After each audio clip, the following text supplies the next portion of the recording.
You can hear me anyway, huh? Okay. Good morning to everyone. So we are here to discuss matters to do with dying, okay?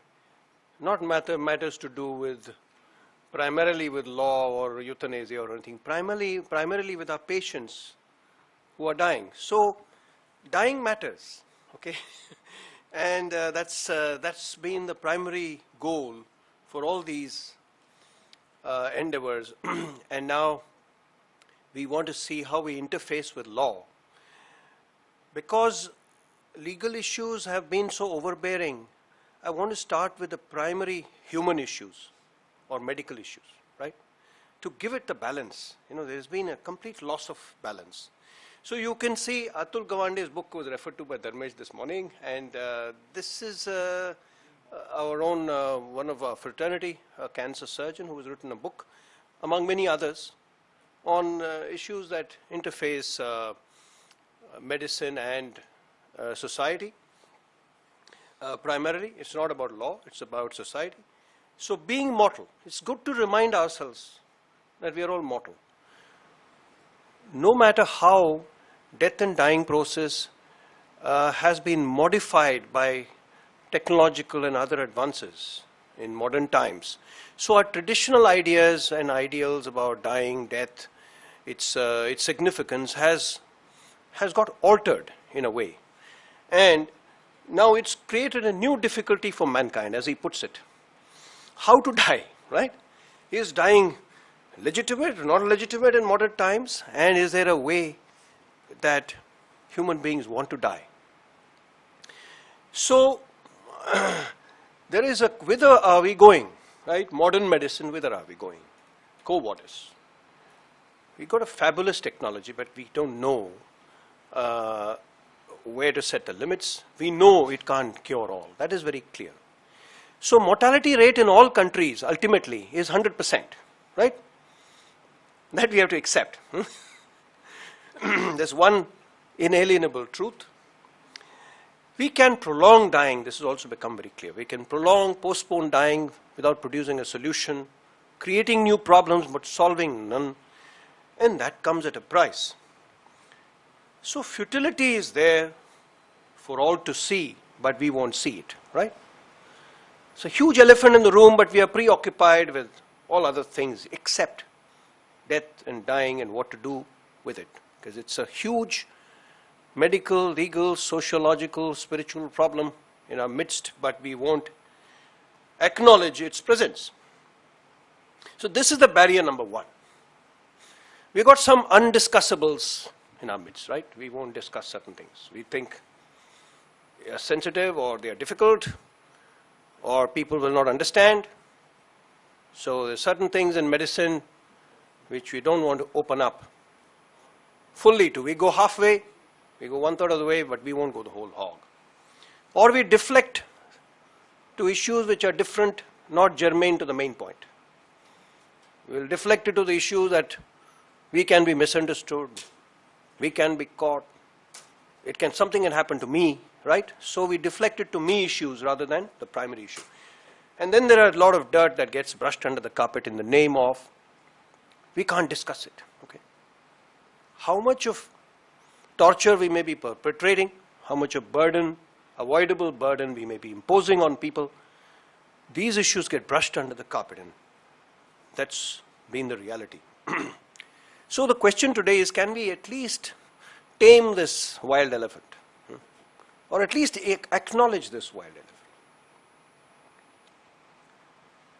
You know, intensive care, in fact, modern medical care itself has become very expensive. So this man was not wrong to just paint it as expensive care. This is what the perception is. I think most of us know. Doctors themselves are acutely aware of it. That if we get into an intensive care problem, it's going to be an enormous drain. We are going to leak money, leak emotions, like anything. And many times all this is just futile. We must remind ourselves it's futile. So we have to think, we have to look at what is appropriateness in what we do. What is the degree of inappropriate treatment? All this has been captured in the Western literature. With us, it's an elephant in the room which we won't see.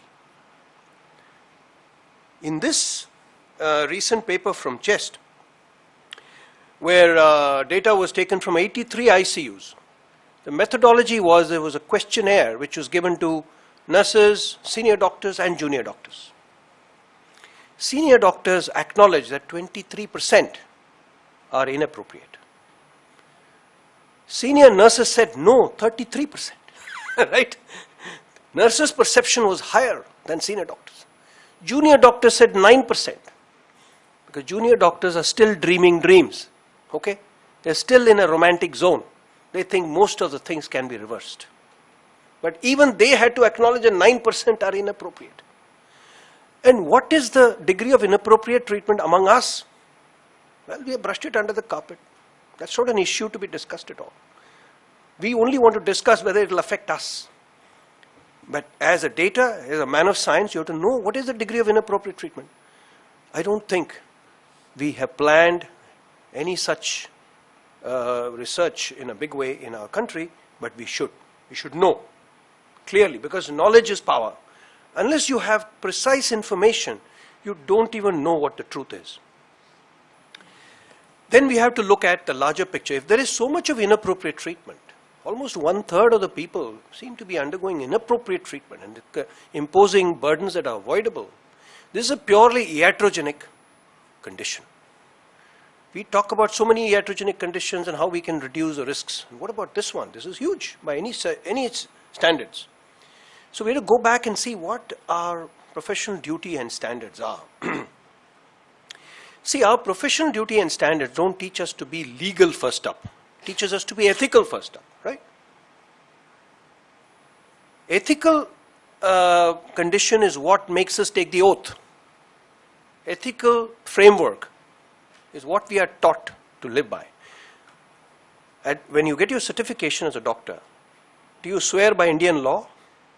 You swear by Hippocrates, who were much before our law, right? Because our basis of our treating the patient and the standards that we go by are fundamentally ethical standards. And law is to enable the ethical standards to be practiced properly. So law has to come after. You can't put the cart before the horse and expect the cart to push the horse, which is what we are trying to do.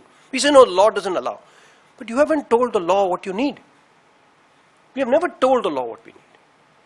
What is the ethics that govern us? And why these ethical principles have got established over maybe a century and a half of modern medicine. And we have taken principles from much before. We have taken from centuries before from Hippocrates and centuries before from philosophy of liberal sciences. Okay?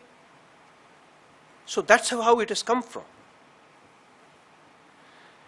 So we are obliged by our ethical standards to provide compassionate care and quality palliative care when our patient is dying. This can't be refuted by any law. This is the foundation on which modern medicine and our care stands.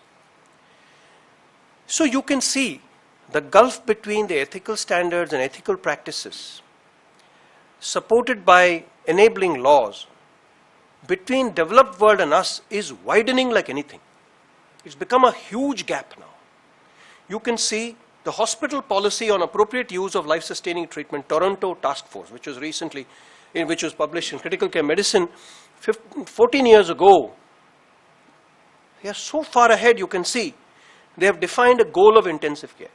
Before we know what standards are, we must know what goals are. The goal of intensive care is treating reversible illness, preventing death, reducing suffering, where there is reversibility. In imminent death, what happens? Imminent death means death is expected within hours or days, and life support cannot achieve the intended effect. This lies outside the standard of care. Okay? So, all the interventions to sustain life in this context lies outside of standard of care. What are lethal conditions? those conditions which are progressive, severe, and incompatible with life for more than 3 to 6 months. A lot of these conditions we can identify in our mind. Here also, intensive care in this situation is inconsistent with the goal of care. Severe irreversible conditions, especially those lead to impaired cognition, which is where the PVS and all the even shorter PVS, very severely cognitively impaired conditions come. There also they are not suitable for intensive care, as it is inconsistent with the goals of care. So you see, the conceptual understanding of inappropriate care is so far ahead that we cannot now sit and allow the elephant to remain in the room without acknowledgement. So rights and responsibilities have evolved. We have an IPC which dates 1860. We have a constitution which dates 1949 to 50. Intensive care came much after this. You will acknowledge this. A lot of medicine has come after this. So whatever principles were enunciated have to be reinterpreted. At least some of them need amendment, but they certainly need reinterpretation, and just taking them at face value of 1949 or 50 will lead us nowhere. There is a patient right to receive treatment that meets the standard of care. Okay, this sort of thing was never there in 1949, I guess. It came much afterwards, defining what is standard of care and how. Maybe it came before that. In our country, it was all very loose. So we need to come up to scratch with the times. Doctors are not obliged to provide care that lies outside a standard of care. This is the consensus view in the world, and you saw what the standards of care are. Anything outside a standard of care would be inappropriate care or disproportionate care. You see, another thing I want to say, how much the gap is. We are still mulling over what DNR means. We still confuse it with euthanasia. And it is absurd, because euthanasia, among a spectrum of life-limiting conditions, lies at one end, and DNR lies at the other end. It's the simplest of life support limiting decisions. Simplest. And what is the concept in 1988? NEJM, quoted from NEJM. It seems we have lost sight of the difference between patients who die because their heart stopped and patients whose heart stop because they are dying. In 1988, these are the concepts that led to a codified law in USA on DNR. Most of the developed world writes DNR, practices DNR. It's a part of normal care. And if you do CPR, in fact, you are culpable for giving inappropriate care in certain set of circumstances. Because in intensive care, majority already resuscitation process has gone on to the extreme. When they have a heart stopping, only 2% get CPR, okay, in the developed world. In our country, we pounce upon even these people, right? And we are being totally unscientific and illogical in this. The outcome from even fibrillatory arrest for meaningful outcome is only 15 to 17% at best, okay? In asystolic, it's even worse. If you are having septic shock and you have a CPR, it's just maybe 3-4%. If you're having a liver failure and you have CPR, it's even in single digits, right? So you have multi-organ failure and you have CPR, still we feel if we don't do pressure the chest, then we are doing euthanasia. I think there's a serious problem, flaw in our understanding. And we have only ourselves to blame for this. Because there's enough literature. All you do is to just click a button in the net. You get everything about DNR and CPR in the world. And you get everything about euthanasia. Still we don't care to look at these definitions, come up to scratch, okay? So we are 40 years behind. And we don't even know it's not possible. I think we know. We have a barrier to understanding because we think this is not for us. I don't understand why. Death is everywhere the same. Suffering has no color or caste or region, right? And you want to mitigate suffering, and this is your primary goal as a physician, and you think we don't have anything in common here? There's something wrong. There's something seriously wrong. I think we have mistaken medical development to be a technological development or a financial development or an economic development, but not as a ethical development, which is a serious problem because we are going to get technological innovation so many and is ever changing and increasing, and if you don't have an ethical framework to absorb it, then we'll do more harm than good. Texas statute, okay, written in 1999. So many states in the US have their own statutes. I think there are 28, 30 of them.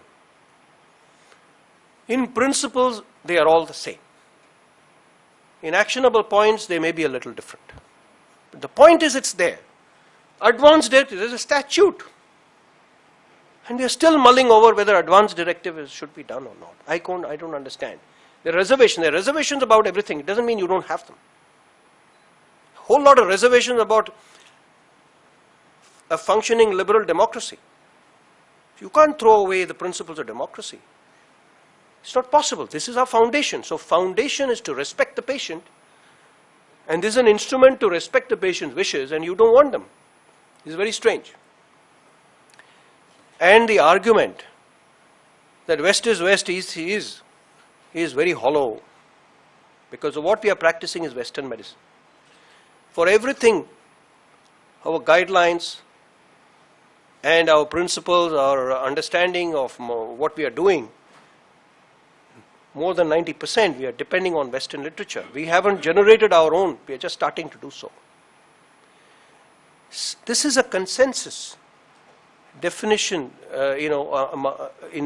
with 39 countries and more than 1,600, more than 1,000 intensivists. So across continents, cultures, religions, there are certain principles where there's a consensus on. And it's quite possible. Because just as a procedure for central line is same, whether in Israel or USA or India, there is a way we look at a patient who's dying and his requirements. And there are fundamental ways in which we are the same. There are a few cultural differences which we can define provided we understand the principles. These are the principles, and this has got nothing to do with your nationality. The domains for quality of end-of-life care are symptom management. You can't dispute that. Patient needs symptom management. Whole person concern, right? You can't deal with him as a IP code, right? You have to deal with him as a person. Respect for autonomy, satisfaction with care, addressing relationship, avoiding prolongation. It's also common everywhere. I don't think any particular group of people can be excluded out of this. Quality, provider, family communication, family burden, preparation for death. We all need preparation for death. We all need preparation when we go first day to school, right? We all need preparation when we are getting married, right? We all need preparation when we do something new or change paradigm in life. What about death? You think it doesn't need preparation? It's the most difficult paradigm shift, right, in your existence. And you don't prepare. All you do is, when you're pumping the chest, you go out and say, oh, I'm sorry, he's going to die. Okay? So this is, again, very primitive in our thinking. So the whole point is, we shift. We don't deny anybody any care. We just shift the focus. Shift to comfort care and shift to issues which become more important at that stage. The physical, psychological, spiritual well-being. And then we have to respect patient's rights, because at that point in time, he's not in a position to control the events at all. It is you and the family who have to stand in for him. Should this be any different in India from USA? Standing in for somebody, looking after his interests, and reminding oneself of his rights. So what is the current, with this background, what is our current scenario? It's very starkly, what do you call, behind times. Extremely behind times. Perceived threat of litigation is the only overriding concern for us. Till date, we have not discussed what are the issues concerning a dying patient. We all worry about whether we are infringing any law or not. And the law is dated 1860. And the Constitution is dated 1949. So it doesn't make sense. Should we not inform the law? Should we not give new inputs as per our current knowledge of science, medical science? In contrast, these decisions are becoming easier in the rest of the, and these are becoming easier. It was difficult in the 70s, less difficult in the 90s. In the new millennium, they become more and more, they become easier and easier because there are more and more legislations. In France, there was a very paternalistic attitude in the last century, right into the 90s. Now they got legislation which has become more shared decision making. They got a European now, guideline on it.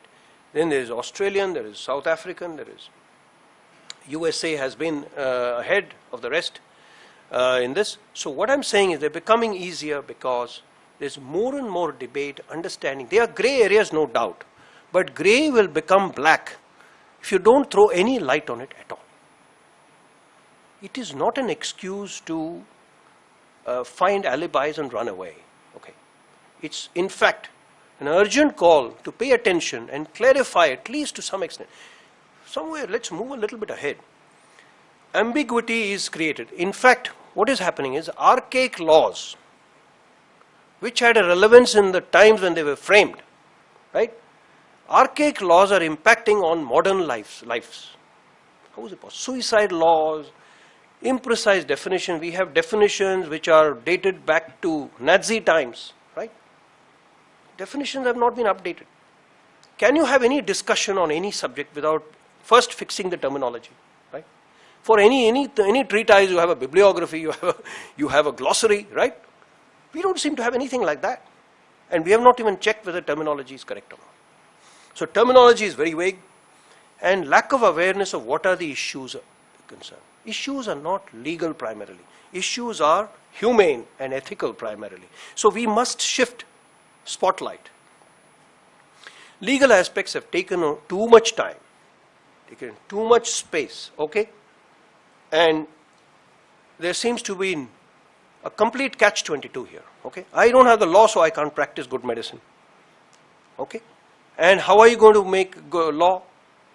Law cannot stand alone. Unless you want to practice good medicine, you can't frame a law accordingly. So let's get real. In the current day world, in Europe and America, 75 to 90% of ICU deaths are through a life support limiting decision. Whether DNR or withdrawal or withholding, or, in some there is some physician assisted suicide or hastening, active hastening. In some there are some euthanasia. However, those are very few and far between, which are the real gray areas today. Okay, in today's world, DNR, withholding, withdrawal is no longer a great gray area. Okay, it may not be extremely incandescent, but it is not gray. Okay, the gray areas are euthanasia, and then the active shortening of life process. Many countries which were wary of these going into these regions are now reconsidering. Okay, many other states in the US are accepting now active shortening of life process. So we are in an area which has been left behind long ago, rest of the world. In our country, euthanasia is a word which is extremely overloaded, and we don't seem to enter into any discussion because of the fear of the word euthanasia. That is very strange, because we don't even care to ask what does it mean. We have lumped everything, all treatment limitation as euthanasia. This is extraordinary, and how a society can afford to lump all this under euthanasia and take decisions with this strange premise, which is not shared by anybody else in the world, beats me, really. We think Article 21 says there's no right to die. I want to tell you, display in your ICUs, right? Dying prohibited, right? In your ICUs, you should write this or put up this cartoon, It doesn't make sense. This is not what they intended anyway. And this cannot be the interpretation. However, I'm very disturbed that this view is shared by many of us who interpret our constitution and our laws, particularly many lawyers and legal experts. Not all of them, I must admit, but many of the legal experts seem to, in some way or the other, believe that right to life doesn't mean you have a right to die. What about when you're dying? You're still alive, you have rights or you don't have rights? That should be my question. I'm not saying after you're dead whether you have rights or not. Even then you do have rights, okay? Even after you're dead, you have a right of will, it's actionable. But when you're dying, you should have other rights rather than having a right to die or not. You have right to being pain-free, right to be treated like an individual, right to palliation, right to refuse unnecessary or unwanted treatment. We don't discuss them at all. What is the spirit of the nation? Spirit of the nation isn't draconian like this. You have no right to die. Spirit of the nation says you have justice, liberty, equality, fraternity, right? Liberty. Now I agree, preamble of the Constitution is not law. But you can't frame any law. You can't frame any rule which is in contravention of your preamble. Okay? Clear? Liberty is written. Although liberty is not, you have not defined liberty, you have not seen the scope of liberty, and all this was written when we were coming out of the throes of colonialism, right? For us, those were the most important concerns. Liberty to choose your religion, liberty to speak your mind, liberty to have a danga, fasad, right? However, we have to again come up to scratch.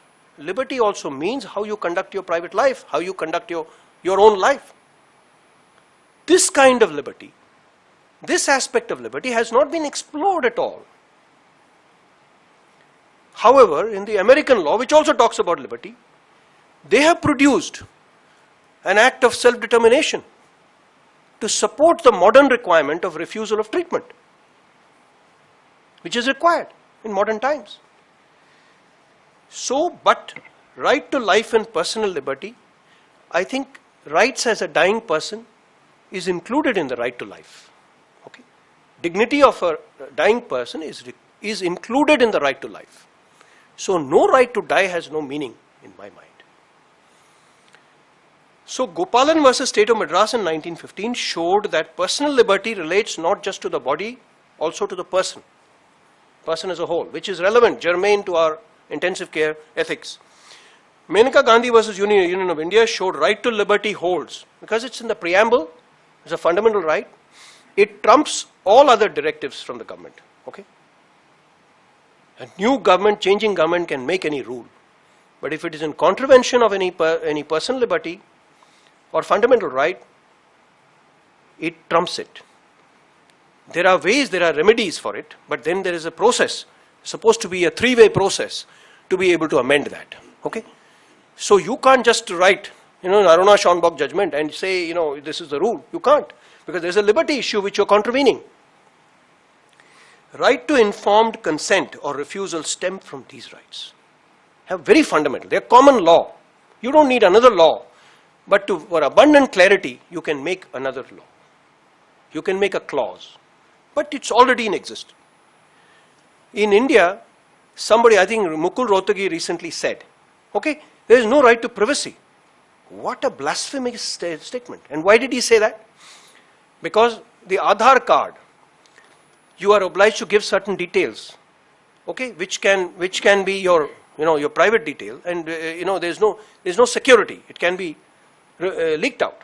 So somebody has filed a PIL that Aadhaar card is against the fundamental rights, to which he said there's no right to privacy, which is ridiculous. If you didn't have it, then it's sort of free for all out here, right? You have, from Article 19 to 21 or 22, you have various expansion of the scope of this Article 21 right to life. In so many millions of ways it has got expanded, but not in the way that we want in medicine, right?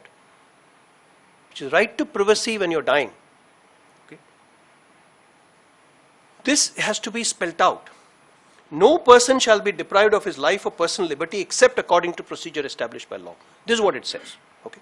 So personal liberty has to be redefined, maybe clauses have to be added. Article 12 of the Universal Declaration of Human Rights, to which we are signatory, says no one can be subjected to arbitrary intervention with his privacy, family, home or correspondence. Okay. Here also we are signatory to an article which says, which is prevention of torture, right? So if you put somebody on a ventilator, put many interventions, you're pricking him all the time, right?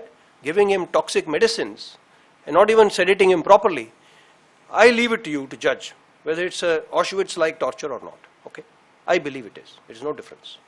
So you are supposed to prevent torture also by these signatures. Article 17, International Covenant of Civil and Political Rights, also says exactly the same thing.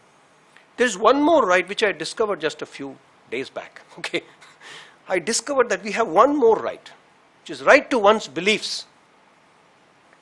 This was again framed in 1949 when our overriding concern was about religious beliefs. Okay, we didn't want religious intervention. Subject to public order, morality and health and to other provisions of this part, all persons are equally entitled to freedom of conscience and right freely to profess, practice and propagate religion. So this concerns your belief. American law expressly says your wishes, right, are to be respected. So this is what it is. Your wishes, which are beliefs also, wishes and preferences will flow out of this right, of right to your conscience. And in all this Santara debate and all that, they have to look at this right. We have to look at rights. Okay, whether you can enter into somebody's home and he is not wanting to eat because that's the way he believes he should go. I don't know whether you can force feed that person. That doesn't make sense to me. So our debate cannot be in relation to sati. Our debate has to be according to the principles on which the republic was framed. Okay, we have to come up to this level now, not in the 19th century. What are the legal principles in the medical consent rule if you look at that? So I went into medical consent rule. Okay, क्या कहते हैं? If you need consent for any procedure, I thought it was implicit that you can refuse. If you cannot refuse, then it becomes a fatwa. It's not a consent taking or it's a coercion. It doesn't allow you to coerce. You can still be accused of coercion even after he signs it if there are people can show you the circumstances. So how is it that we don't have a right to refuse? Nowhere is it written there is no right to refuse. But they are extremely confused when it comes to emergency, when it comes to people who have lost capacity, when it comes to life-threatening conditions. They don't know what to say. Honestly, legal eagles don't know what to say. And we have not informed them. We are not bothered to inform them. Right? So accept or refuse should be the natural thing. Our behavior is extremely like this. We don't want to address the rights of an individual who has lost competence, capacity. We have not addressed it, discussed it, compared it with our rights when we have retained capacity. Okay? There is no way our constitution says that if you lose your mental mind, then you lose your rights as a citizen. That doesn't exist and doesn't hold good anywhere in the world. Okay? This is not where all these have been framed. All the developed laws of the US are predicated on the principle that your rights are retained even if you lose capacity. So why this should not apply to us? Is there anything inherent about Indianness that we should lose our rights? I do not know. So there's a yawning gap in the explicitness of our constitutional statements and laws. There has to be an explicit clause added to Article 21 to protect privacy. Right to a dignified process of death and mitigation of pain has to be added, as per the demand of the times. Because in 1948, nobody was kept alive on a ventilator and allowed to experience prolonged pain.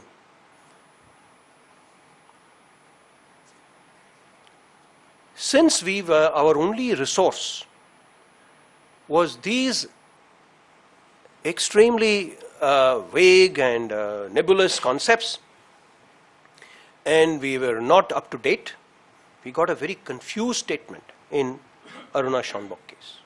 I think it is because of that. There was not enough information on their plate.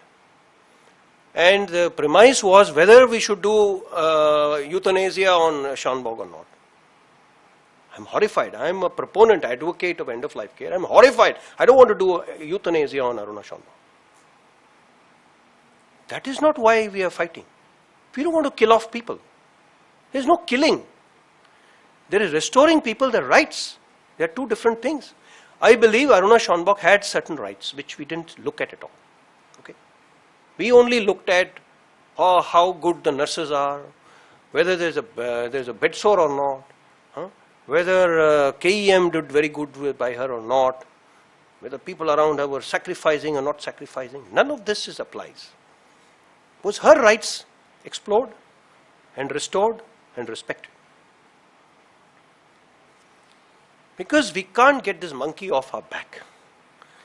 You keep the monkey on your shoulder and keep complaining of back pain, right? Keep complaining that your peanuts are being stolen. Whose fault is it? Shake the damn monkey off. There is no euthanasia being discussed. Then we can come to the point, okay? We can discuss the issues that made such a tragedy possible in our country, okay? It is no great thing to be proud about and boast that we kept somebody alive for 40 years and put that patient on a ventilator for the last 3 days of our life. Okay? It is not a thing to be proud about. I don't think any other country would do it in today's world. In the past, in the 70s and 80s, they kept people on alive for 15 years and 20 years. I think that sort of thing will get much more reduced in this decade. But in this century, we kept somebody alive for 40 years. That is not something to be proud of at all. So fundamentally, whether there is a freedom of choice, whether we are giving extraordinary treatment, burdensome treatment to Aruna Schonbock or not, and whether she would have allowed it if she had the power to choose, that should have been the question. It's a tremendously humane area. Grey needs a lot of discussion, but did we do it? We didn't. We just said, our country doesn't allow euthanasia. So there is a problem. We are averse to discussion. This is barrier number 1, right up to barrier number 10. Limiting life-sustaining therapies is not unlawful in development. So one click of a button could have told all the legal eagles discussing what is the state of this in the world. Okay? All these laws, they come right from 1976, Karen Quinlan onwards. This is the statement. A medical practitioner is under no duty to continue to treat such patients, where a large body of informed and responsible medical opinion is to the effect that no benefit at all would be conferred by continuance of the treatment. So this is the area we are talking about, where the balance of burden versus harm is heavily on the side of harm. Very little to neutralize it on this side. That is when we do treatment limitation. So it is all contextual. In Aruna Schonbock case, they extensively quoted from Airedale, which is, versus NHS. So this has been quoted, has been the basis of all the GMC guidelines and today NICE guidelines, and maybe to a lot of the world. Discontinuance of artificial feeding in such cases, in a PVS, even discontinuance of feeding, because feeding artificially is a medical intervention. It is not an obligation. It's not something natural that you're stopping. It is not like cutting your throat or stopping your oxygen. It's not like that. It is failure to struggle. Okay, if struggle is only going to make the patient continue on a tortured state and you stop, this is got nothing to do with euthanasia. And the similar ideas were expressed by the amicus curiae Mr. Andhyarujana in Aruna Shanbhog case. See, amicus gave statements which were extremely insightful and useful, but unfortunately they were not integrated into the judgment or into the process that was prescribed. Okay? It is common law.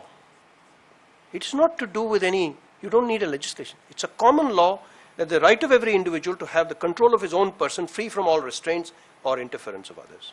So every human being of adult years, sound mind, has a right to determine what shall be done. So this is the right to self-determination, which is already there inherent in our being a liberal democracy and having liberty in the preamble. So this is how, in the ICU, you can't impose on the patient any intervention on the plea that you are continuing life. So he is in favor of passive euthanasia. The term is unfortunate, but the spirit is that you can allow refusal of treatment if it is taken by a responsible body of individuals. That's all is required. Responsible body of individuals. It doesn't say you go to high court to make a decision, which is completely against the spirit of all these principles. It says, he says very clearly, it's not the function of the court to evaluate the situation, form an opinion of its own. Okay, this is outside the ambit of a court. Only it can declare. Court's function is in the case of a dispute. It can declare whether such an action proposed or done is lawful or unlawful. It can't be taking a medical decision. You say, I don't know. I don't know whether I can continue or discontinue, whether withdraw or withhold or DNR. You apply to court and court decides. This is not done anywhere. This is only the court's role is in a form of a declaration whether it's lawful or unlawful in case of dispute. Otherwise it will be unworkable. You've got dying patients every day, my friend. It's not a one-off thing. It's not a PVS case. So passive euthanasia, in the opinion of the amicus, was legal even without legislation, provided certain conditions, safeguards. I mean, that's true. Safeguards and conditions are already inherent in medical standards. You know, you owe duty to the patient. That is very well defined, and you owe certain conditions to be met before you can take this decision. You need certain conditions to be met before you put a patient on a ventilator. Is there or not there? You can't say it's dangerous, he's got problems, so we have to refer to the court. Because there's a danger in intubating a patient. So do you need the approval from the court? Similarly, there is a danger, risk in not instituting an intubation or withdrawing from the ventilator. You don't need the court. You need provisions and guidelines which are professional, which are existent in an international, transnational way, not just national. Anyway, the draft bills of the Law Commission has clarified the principles. I think they are extremely, again, they are hampered in the procedure they have prescribed and in the interpretation of these principles. But principles are very clear. The state's interest in protecting life is not absolute. You can't say state cannot allow death. It doesn't make sense. Clearly separate euthanasia from limitation decisions. First opening lines are, this is not about euthanasia, nor about suicide laws, nothing. Opening lines. So acknowledge it's a letting die and suicide laws don't apply. Accept patient's right to refuse treatment. Medical interventions contrary to patient wishes is battery and it can amount to culpable homicide if the patient is resulted in death. Accept humanitarian nature of such decisions under certain circumstances. Even then we worry, because we only worry about ourselves. So far our thinking has been confined to worry about ourselves. We have not shed any light on patient condition to the legal processes in this country. Okay? Even then I want to tell you, that our present IPC itself has enough support.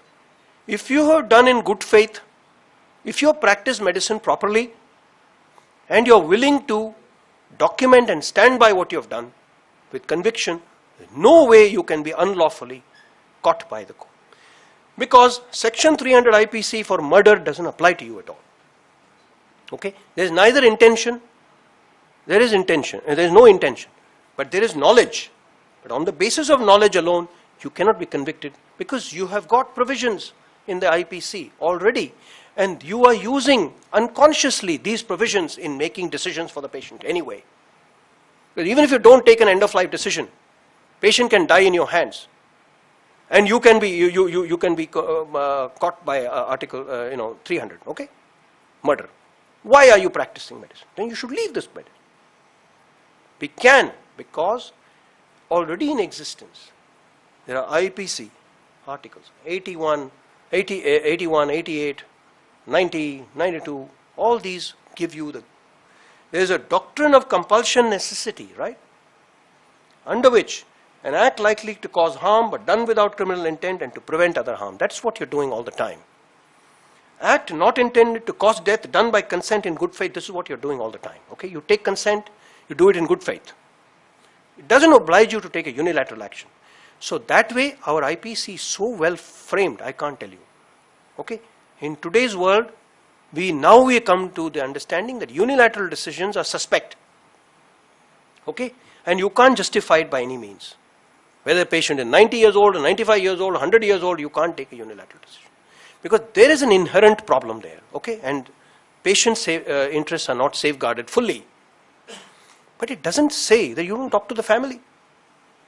You don't explore the options for the family. Explore options of not also putting him on any life support. MCI Code of Ethics is as cryptic as anything, right? MCI gives you terse one-liners, right? Like a Kabir ka doha. But there is no explanation. It seems as though there are no grey areas in medicine as far as MCI is concerned. Okay, they're all crystal clear, okay, black or white. This statement doesn't help me at all. There's only one section, euthanasia. There is no section on care of the dying patient or rights of the dying patient. Practicing euthanasia shall constitute unethical conduct. Who is practicing euthanasia? Not to my knowledge. But we are all practicing care of the dying. And there is nothing about it. However, on specific occasion, the question of withdrawing supporting devices to sustain cardiopulmonary function even after brain death. So they are again written in a different era. Even after brain death, yes, you need consensus between physicians. I agree with you. I mean, brain death is anyway diagnosed on consensus, right?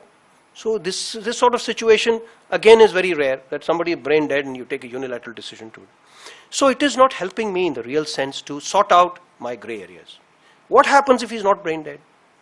Okay, his brainstem reflexes out of 4, 2 are retained, 2 are not there. What do I do in those circumstances, right? So there is nothing here. What happens in COPRA, Consumer Protection Act? There is a test of negligence. You can't just be caught because the media says something, okay?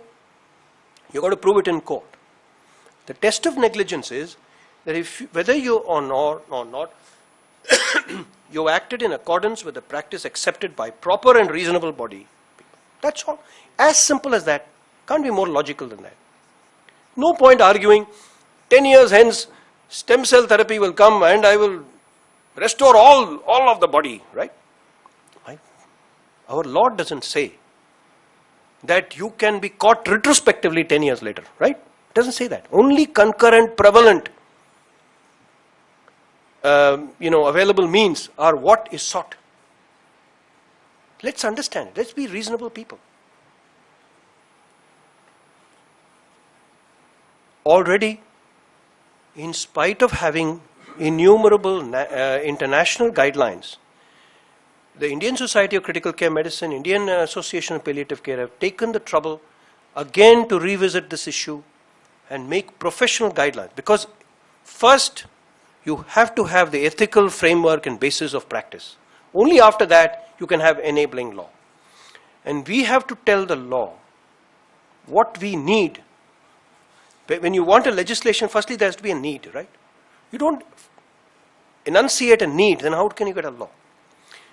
This is the way. There is a whole process of 12 steps included in making an end-of-life decision. It can't be simplistic. I told the patient, this is not useful to you. Patient said, no, I want everything done. Bas, matter over. This is the way a decision is made. Or I'm saying correctly, patient is not listening to me. This is not the way. I want to tell the patient what his rights are. Okay? And what he can choose. If he chooses Golgappa instead of something healthier, that's up to him. So there is no problem in practice. See, I have not had much problems in practicing whatever I have professed, okay, in the last 15 years. I've been taking end-of-life decisions fairly easily, and it's getting easier and easier as the years go by. I find better connect with the patients now, and I sleep better, okay? In the last few years, I sleep much better, because I think I am practicing medicine as I'm being taught, okay, as experts have convinced me, right? So, there is a way to do it. And this is the way. And this has been described. It's been described in principle, and the rationale, and the practice points. So, it can't get clearer than this. If you don't believe in our guideline, you should go to any others which are being written all over the world. The professional guideline, leave alone the national guideline. Go to professional guidelines, what they think. And then we have to integrate these principles and actionable points in where we are working. So, and there is an overwhelming consensus which is being completely brushed under the carpet. Okay? Either we ignore the elephant in the room, or we sink our heads in the sand like the ostrich. And there are many half-truths. So what has happened is, lay opinion, half-baked opinions, half-truths have come to center stage, and they are shaping our lives. They are shaping our judgment. They are shaping our, common beliefs. We can shape it better if you introduce the other half of the story, right? There's only one half being told, half-truths. What if the patient doesn't die? Okay, you think the patient will die, patient doesn't die. What happens? Are you a murderer? Or you are intending a murder? This question is also very immature. Because we are only saying what is medically feasible and medically appropriate, or medically, in our judgment, what may be the correct thing. We are not denying anybody a chance to live. This is the whole principle underlying end-of-life issues. If I think an advanced cancer, progressive cancer, who has had 2-3 lines of treatment has failed, we think that probably he won't make it for 3 or 4 months. And for that reason, I don't want to put him on a ventilator for a pneumonia. That is your judgment, and you have documented that. And the patient has taken that advice, but managed to survive. Instead of 3 months, even at the end of 5 months, he survives. He doesn't disprove anything, nor has he been done in. Right? Only thing is, certain burdensome care was put to him whether he would prefer or not. So wishes and preferences, as I said in the Article 25, it gives you a right to express your conscience, right to choose from your conscience. We say religion, but it's also your beliefs. You may have no religion, yet you do have beliefs. So according to your religion, supposing a Jain fellow who doesn't want ventilator because it's against his belief, you are obliged to respect it. You can't do pattery on him. Vested interests, easy solution resorted to as a way out. You run into a problem, patient runs out of money, you can't continue ventilation because your administration is behind you and you don't know what to do with the patient, you do this decision. This is already being done with the connivance of the entire medical profession, which is called LAMA. Right? If you think LAMA is valid, then the entire refusal of consent concept is valid. You say LAMA is valid because the patient has refused treatment, he refused to consent to treatment, so then you can remove the ventilator. I'm saying the same thing. In end-of-life care, you put it to the patient whether you consent to support or he'll refuse support. Only thing is, in LAMA, it's a callous mentality. I'm absolved of responsibility of a legal nature. But am I absolved of responsibility of an ethical nature? That's for you to ask. I'm not. I can't allow the patient to be half dead, half alive, just sent home like that, without any preparation, without any plan for him, what he would do, plan to reduce his, mitigate his suffering, and to prepare the family. What about the family? They are suffering. and you just dump him on the streets saying that he has signed a document is extremely callous. So we must grow out of lama. Okay, if he refuses consent, it absolves you of legal obligation, but please feel obliged ethically. This is why there is the trust bankruptcy has taken place between doctor and patient, mind you. Majority of these problems can be solved if you can restore the bridges between doctor and patient. You assure him that I will not abandon you. Why would there be a trust deficit, I tell you? So there are more incentives. You say there's a collusion, okay, with family usurping property. Family generally suffers with the patient, okay. We all see suffering humanity, majority. If there's a criminal among them, well, there are majority are not. So there are more incentives exist to continue disproportionate treatment, and there are more opportunities exist for misjudgment when you institute a treatment. So safeguards we should be talking about, rather than not having them at all. Improve professional skill needed for EOLC. You need skill to recognize in what circumstances you discuss these things and how you recognize dying process early. You need skill how to mitigate the symptoms. You need skill how to arrive at decisions through a consensus process and interprofessional consensus, and then also consensus with family. And you need specific training. You need specific training in communication. Documentation and all these things have to be made mandatory. Audit should be made mandatory. Why we are waiting?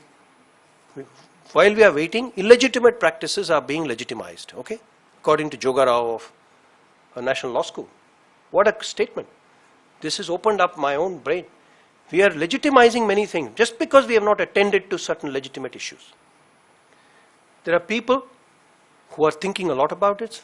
So you can see there is this writ petition by the Common Cause for our right to making an advance will for medical matters. ISCCM is impleaded into this. This petition is going on. And then there is advocacy we are doing, Indian Academy of Neurology, ISCCM, and Indian Association of Palliative Care. We are set up a task force, and advocacy process is on. And this is the statement under which we have come together. Dignity in death is every citizen's right. The illicit is End-of-Life Care India Task Force. Task Force recognizes the vital importance of appropriate end-of-life care to protect patients' rights, professional integrity, and societal interests. All the three are there here.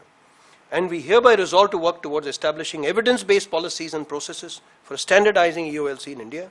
We strongly urge the Government of India to create appropriate legislation that will enable us to provide world-class end-of-life care within the Union of India. So I'll end by giving these parting shots. We must recognize the needs of the terminally ill and incapacitated. Let's shift the focus to something more meaningful and something more evolved as a society. Explicitly allow mechanisms to maintain patients' rights when they lose capacity. Strengthen and refine the right of refusal to consent, right to privacy, and right to palliative care.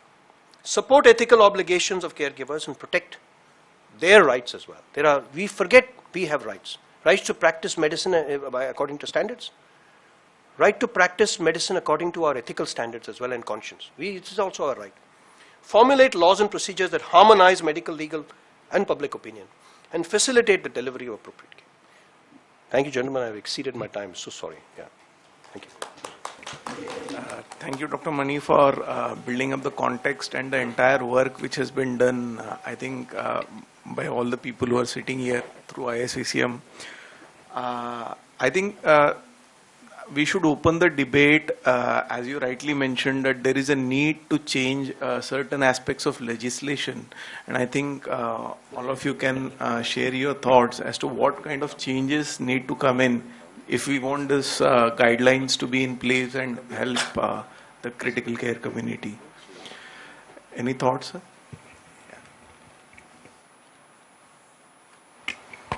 We have been discussing it for a long time, and the gap remains between the people who are thinking on these lines and the legislation on one side.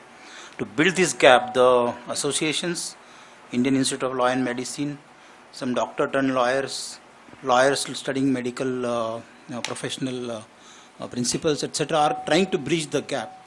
But is there any single forum or agency which can strongly do it? Because what we need to do is to communicate to the legislators to make appropriate amendments in existing or a very old kind of, he quoted 1860 and all, those kind of laws. So is there any forum getting created or created? See, petitions are there, cases are going on. It will take long time. We need little shortening of that time and to come to a conclusion which will be converted into a law as such to the parliament. So is there any forum which is working in that direction which will, press the government to get through? Sir, what's on that? So just a couple of comments. One is in direct response to your question, the illicit task force of 3 societies. The aim is to make a sort of draft legislation. How we will make that legislation, who will take it up in Parliament for us, whether someone will take it up, whether Parliament will ever meet and discuss such an issue. I mean, those are all open questions which we never know whether Parliament will function or not function. That's all a separate story. I think the urgent problem that we now face is the Aruna Shanbhag judgment. I think it's been 1 step forward and 3 steps back. Because the step forward is it recognizes that withholding and withdrawing of life support is legitimate and legal. The 1 step back is it terms it in terms of euthanasia, which is, see, euthanasia is okay. I think euthanasia is, if the process of death has not set in, then you can think of euthanasia. Someone who's in severe pain, someone who's got a potentially lethal disease and he wants to kill himself, that's one. But we are talking of the time when death has already set in. The process of death is not just beginning to set in, it's probably well set in ICUs and stuff like that. So, so the procedure that he prescribes for legitimizing this decision of approaching the High Court is totally unworkable in the intensive care situation. It is fine for someone who's in a coma, someone who's in a vegetative state. They've been that way for this one. Aruna Shanbhag, unfortunately, that was 40 years, but someone who's even been for 6 months, 1 year, 2 years, 3 years, it's a valid sort of mechanism. Relatives can approach the court, and even though, and the court gives a decision in 3 months, which is the speed of light in our legal system. But so even that happens, it's okay. But for someone who's dying in the ICU, I mean, you can't approach High Courts. You'll have to have 2 intensivists posted in the High Court every day. So that's why while acknowledging the concept, they have totally messed up on the mechanism. Okay, the Law Commission has actually made a draft law which incorporates all these features of the judgment. And my fear is that if at all anyone makes a law, it will be based on this framework. And that is something we have to urgently dispel, those myths and problems that are inherent in the Aruna Shanbhag judgment. And I don't know, like Vande said, how we can do that. If this task force does come up with a draft law, it will be at contrast with the Aruna Shanbhag, a law which is made on the basis of the Aruna Shanbhag judgment. And someone will have to sit and put these things together, and that's going to be I think if you ask me, the fastest resolution to this will be one of us gets sued for an end-of-life case, and all these issues will be actually discussed in the context in which they are happening. I'll just take a few seconds. I met the advocate Nafude, who is a respected participant in this particular case. His contention was the Supreme Court as well as the doctors. He was one of the 3-member expert committee in this case. They lost the opportunity which was there to create a foundation which will ultimately become a constitutional amendment or a legislation subsequently to define what exactly euthanasia and all these things are, end-of-life care are. His contention was this committee should have been more proactive in giving their opinions in that direction. Of course, I defended because they said they were asked by court in a very particular, is she branded or not? They did their job. I said they can't be proactive, going beyond a particular query which has been asked specifically by the court. And Supreme Court, his contention also was Supreme Court lost the opportunity. They could have been more proactive in this. I said they will take their own time, basically. So they also lost an opportunity. That was his 2 contentions, where things could have gone far ahead had these 2 professional groups been more, proactive. That's what his contention. Just a small question. The Law Commission draft bill that you are mentioning and the illicit task force and the guidelines which have come from ISCCM, is there a crosstalk going on also to have some things which are in line? So the law commission bill and the guidelines are matching each other. Something like that is happening, or so I think that's also a great point. I think we need to talk to the law commission, but they've already submitted a report. See, the first time there was a seminar with Dr. Mani and others organized in Delhi, which they got the chairman of the law commission then, and the Union Health Minister and all those people. And at that time, the chairman of the Law Commission was so taken up by this issue that he did his own research and brought out a draft bill, which is a 196 report of the Law Commission. Okay, and that was not accepted by the government, but that was much more in tune with what we are thinking and more relevant to intensive care. Then the Aruna Shanbhag judgment came, and then we were in 241 or 251 or something report of Law Commission, which is based on the Aruna Shanbhag judgment. That's something, but it's not 201, it's somewhere later than, but anyway, it's there. As far as our judgment in the Aruna Shanbhag case, our report in the Aruna, I think we were very, very clear. We said that in the first part we only gave whether a medical condition. Then the judge told us, no, you add your opinion. So we gave a supplementary report, which also contains our opinion. And to sum up, we said this has to be decided on the principle of medical ethics. So one is autonomy, beneficence, non-malfeasance, and all those sorts of things. So he said we have no idea of what her views were. So the autonomy is sort of not there. We don't have, because she was young and about to get married, and she was not even thinking that she would be dying in the next couple of days or whatever. So we said then the surrogates have to decide, and in her case, the surrogates would probably be the KEM hospital, and the dean acting for the nurses of KEM hospital, because she was abandoned by the family and the only ones looking after her. And whatever interests the surrogate takes should be seen to be in the best interest of Aruna Shanbhag, not as a mission or as a crusade not to have a single bed sore for 40 years, which was, my opinion, the mission of the nurses. And if the surrogates take a decision to continue care for her, then they should be allowed to do so. So Supreme Court cannot tell someone go and kill Aruna Shanbhag. But if the surrogates decide not to give her life-extending treatment, they should be allowed to do so, and that treatment, that decision should not be considered unlawful. And that was our recommendation to the court. We never uttered the word passive euthanasia. The E of euthanasia was not there in our opinion. We used the terms withholding and withdrawing of life support, of life-sustaining treatments. That was our terminology. The court did its own research. We had never even heard of they went into Airedale and they went into Justice Bland, Bland versus Airedale, and etc., etc., etc. They did a lot of research, and he was hung up on euthanasia, and he came passive euthanasia, active euthanasia, voluntary, involuntary. He just played around euthanasia. So I think the court had sort of made up its mind on what to do.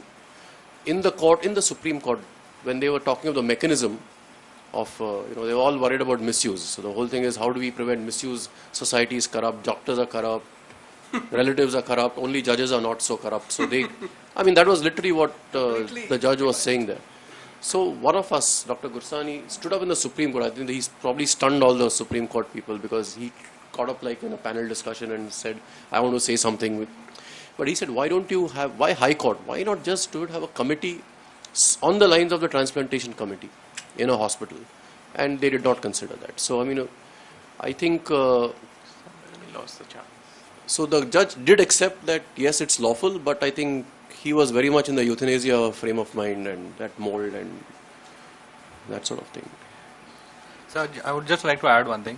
When we talk about medical terminancy of pregnancy in second and third trimester, it is doctors who are responsible for taking the decision in consent with the family members, and the family is advised whatever is appropriate, and they take up the decision. Similarly, why in critical care, even there we are talking about ending our life. No, I think there's a difference. There's a big difference.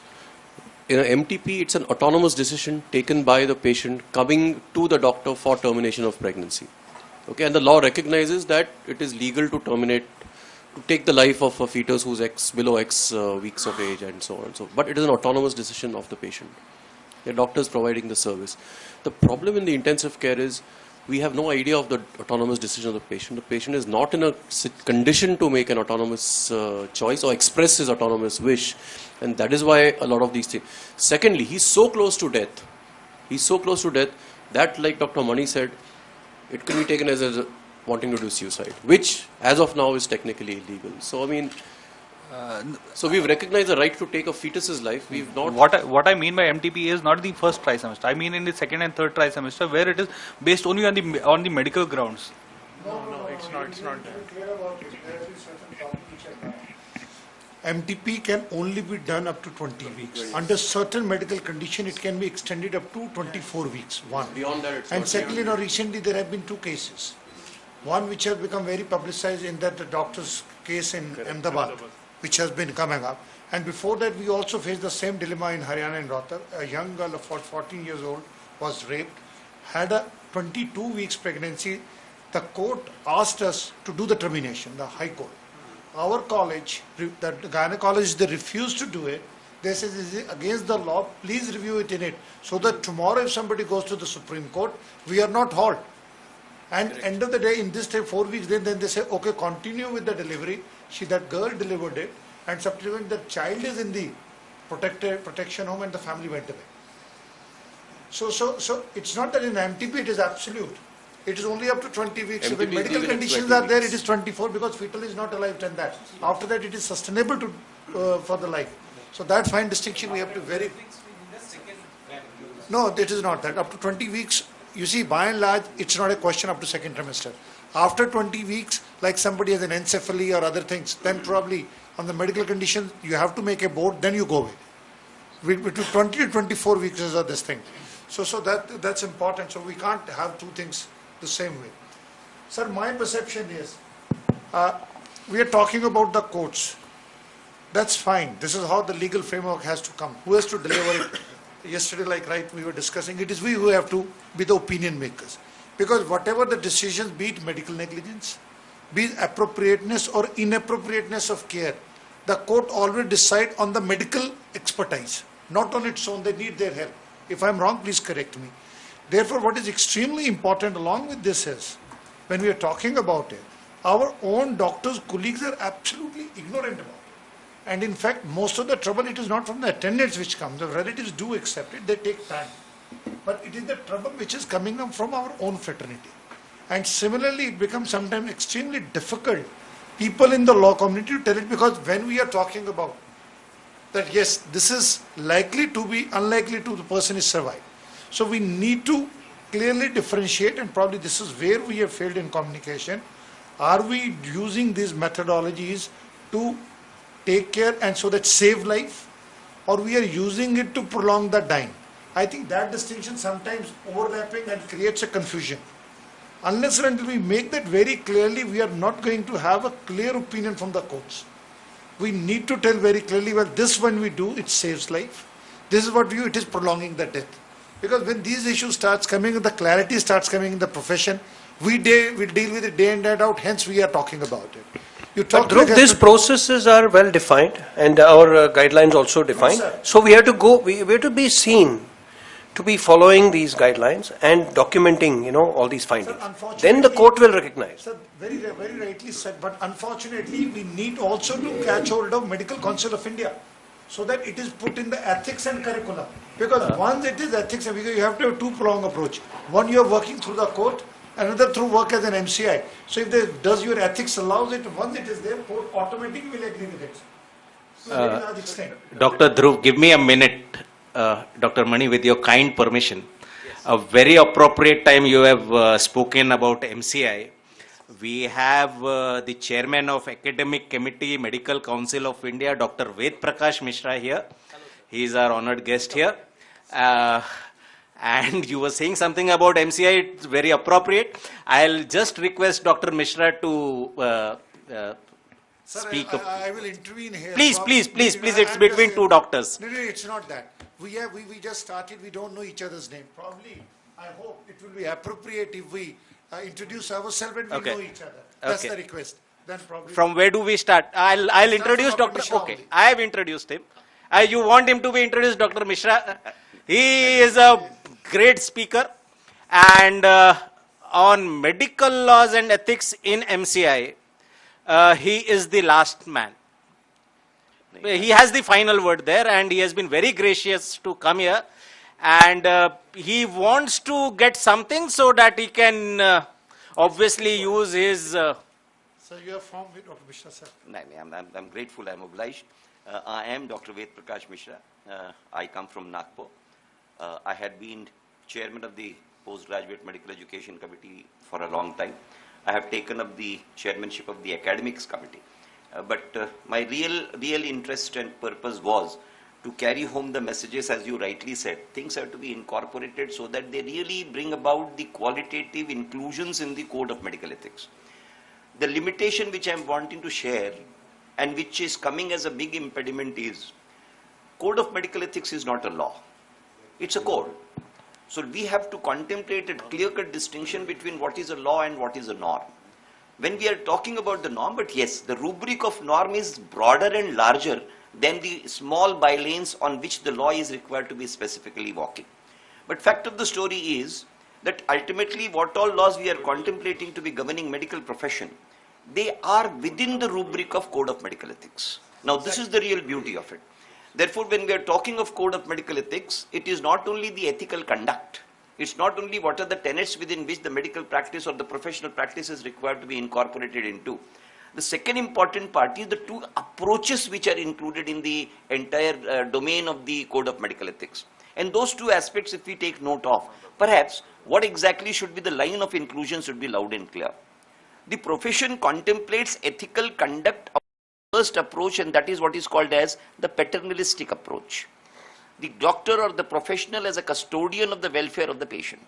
And therefore, if you recall, when we were arguing the case with reference to 304 on behalf of the IMA, one of the important contentions, I had the privilege of appearing for the IMA on the lawyer strike. I had to appear in person, and then I had pleaded that Lord Macaulay, when he had contemplated the formulation of the Criminal Procedure Code, and when he was incorporating clause 304A, there were three exceptions which have been clearly put in, which are not included in the part of the law. But the exceptions are loud and clear. And the three exceptions which were made, A, the parents, B, the teacher, and C, the doctor. These were the three specific inclusions which were included, and therefore the analogy is the paternalistic approach which the professional is required to be undertaking for the welfare of the patient or the person remitted to his custody is paramount. But more important than that is, this approach has to be linked with the another approach, and that is the approach of informed consent.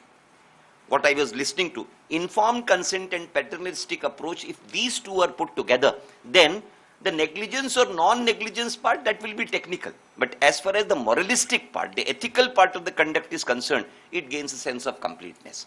The second part of it is medical negligence. There could be entire ethical conduct and yet there could be a negligence, or it could be both. And therefore it is the negligent part which will be technical in nature, which will be linked with the professional competencies, professional procedures, which is expected to be instilling prudence in the minds of the prudent and simultaneously acceptance with an evidence-based connotation. Basic purpose, that the limitation that I personally feel in the context of the code of medical ethics is, by any stretch of imagination, we will not be able to make it exhaustive and illustrative. It cannot. And even if we are wanting to be making illustrative, the illustrations could be open-ended and unending, which is neither feasible nor permissible. But we need to broaden the scope and ambit of it from the point of view of covering these two important, significant approaches from the point of view of their critical appraisal and evaluation.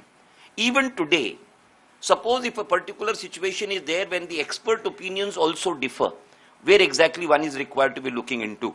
And therefore, considerations, it is not just the meager participation. Basically, we will have to catalog as to what exactly we construe evidence-based interventions, the credibility and cogent nature of the evidence that we are required to be availing. And this will not be done by outsiders. This will be required to be done by the professional doctor colleagues of ours, and therefore if this imperative is really taken up for consideration, I think we will be in a position to really concretize ourselves either from falsification or from the point of view of misinterpretation. Anyway, I have not come with anything specific for all of you.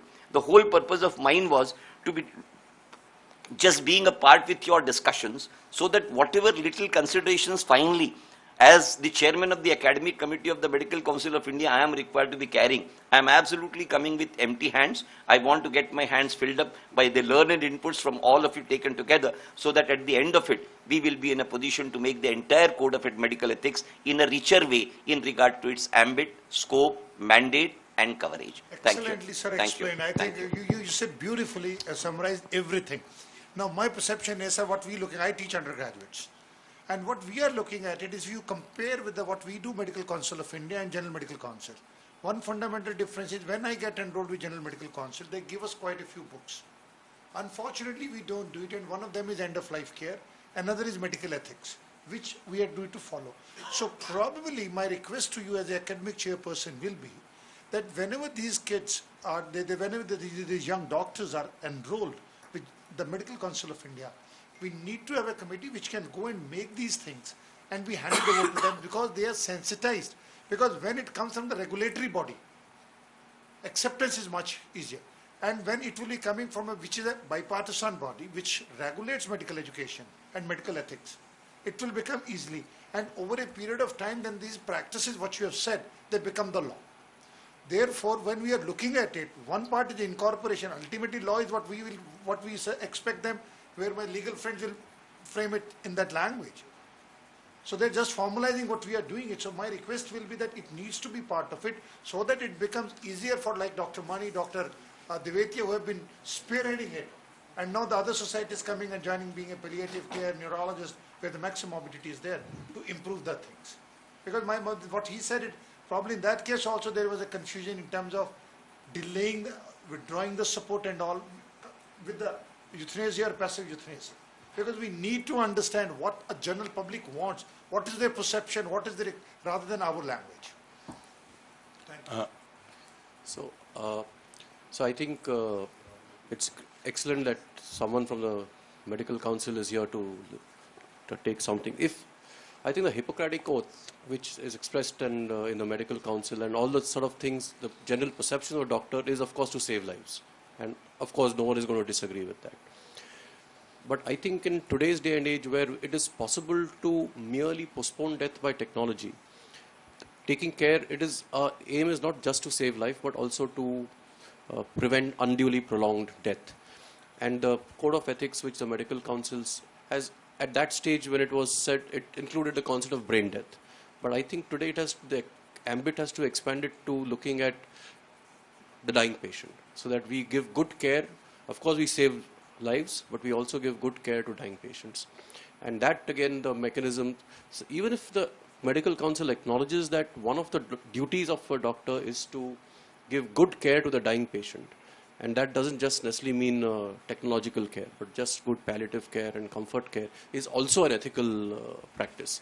I think even if that statement comes out from the Medical Council, it will go a long, long way in at least assuring people and other authorities and courts that this is something which is an approved practice by the premier sort of body which looks after the conduct of doctors. Yeah. Right. And just before I think I would like to introduce myself. I'm Dr. Milind Antani. I practiced as an ENT surgeon for 14 years in Gujarat, and then changed my career to become a lawyer. And last 11 years, I am a lawyer, partner in charge of pharma healthcare practice, doing less medico-legal, but a lot of advocacy and corporate work with Nishith's associates. I'm hearing everyone, coming back to the theme of the session. And what I'm seeing is there is a need to ring-fence medical fraternity who are doing a great job of managing critically ill patients. I must compliment Dr. Mani. What I put down points, you covered everything. So I'm not saying anything on that. All the citations which I had, you have covered on your slides. But ultimately, why we are discussing this? Possibly it is a question of ring-fencing this medical fraternity which are treating or managing a critically ill patient. And there is a genuine need or a decision requirement whether this patient should be given or a treatment should be continued when imminent death, the one of the terms which you used. And if doing that, and you very rightly said, there is the line between Aruna Shanbag case broadly, whether it is euthanasia or a passive euthanasia or discontinuing medical treatment of a critically ill patient, The line is very blurred. Rather, there is total blur actually.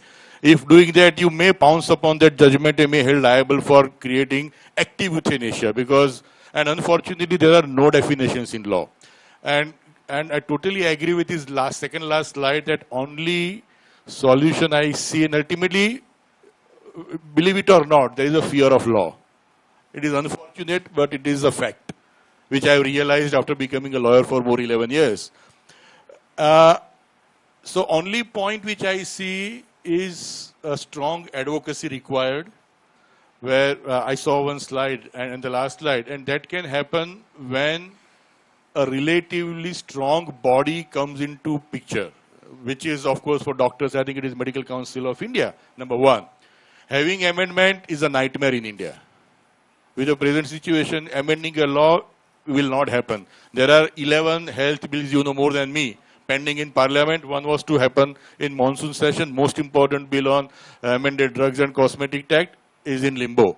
So that is not going to happen. So only same thing applies to even Lakshmi case of acid attack. It's a law. Supreme Court judgment is law of the land and you have to follow it. When Supreme Court has told you to give free medicine, bed, lodging, boarding, you have to give. But who compensates? Judgment is totally silent on that.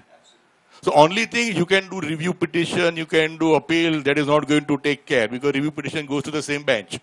Nothing is going to happen in such because courts are populists. Courts are not generalists in India. With all, I'm not a hardcore litigator, so I can say that. So only thing I think advocacy, having some organizations or body on board and coming out with some guidelines which are tagged to such orders, which makes it, I totally agree, and Medical Council code is code. All codes in UCPMP code of product promotion is a guideline. When you ask me, if company asks me to do whatever you want to do because it's a guideline, it's a code. Nobody can do anything for you. But when a court has to refer to something, they refer to the code. If you see most of the medico-legal judgments, they refer to Medical Council. So there is a strong role Medical Council plays. So I think a time has come that we have to come out with some strong guidelines, guiding force, which includes how the medical fraternity is managing such cases which are intensivist or doing critically care patients, can be ring-fenced if they decide, even though it is with the informed consent. Being a lawyer now, I know it's a good document, not a foolproof document. In Nizam case, informed consent was not even looked at. Hyderabad Nizam Institute case, it was not looked at. So point is, I think a time has come that Medical Council of India and certain such organizations, or even for this particular institution, I don't know whether they can do that or not, but a kind of a guideline has to come, and this guideline must be tagged with the Supreme Court judgments. Maybe it can be tagged to euthanasia order in some form, so that critically care medical doctors who decide with the consent or for the benefit of patients are ring-fenced from the ill effects of the judgment. That is what I just have to say. Thank you for being here, because I think that's very vital. And my name is Dharmesh Patel, and I'm the primary chest physician in Vadodara, and do a bit of critical care and teach students. But the point that brings us back is, still words like medical ethics, palliative care are still alien to our medical students. 40 years back, they were alien to me. They continue to be alien to students when we talk to them. And I think if all this is what we mainly talk about, still medical ethics is not even let's leave aside as a subject, even as a part subject, or a lot of books have still not incorporated palliative care or medical ethics as a chapter in their curriculum. So if we continue to prevent our kids from not knowing about these concepts, and as Dr. Mani said, they come out with this romance about, being at the bedside, doing procedures, being the heroes which they want to. That's the concept or a myth which we need to deconstruct. And one of the ways of deconstructing is introducing these sort of terminologies right from the time they enter into medical school. I mean, this is a very common thing which is being introduced has been introduced all over the world. And as Dr. Chaudhary said, these books which we all receive from the General Medical Council, good in a way, but nobody reads them, but at least it brings out these ideas to these young students. There is a word like medical ethics, there is a word like palliative care. So I'd urge you to contemplate on that, whether there is a mechanism by which something like this has come in or will come in. A bit of information to share. The undergraduate curriculum, which is now being put into the integrated competency mode, the areas of medical ethics, areas of what has been designated as attitude communication module or model, in which ethics has been incorporated as an integral part, has been formulated. The curriculum part of for the MBBS has been readied, it has been approved, it is put for the copyright for the purposes of being put into place, and there the ethical competencies also have been incorporated, attitudinal competencies, the model, precisely what rightly referred to in the model which was worked out by the General Medical Council has been taken up.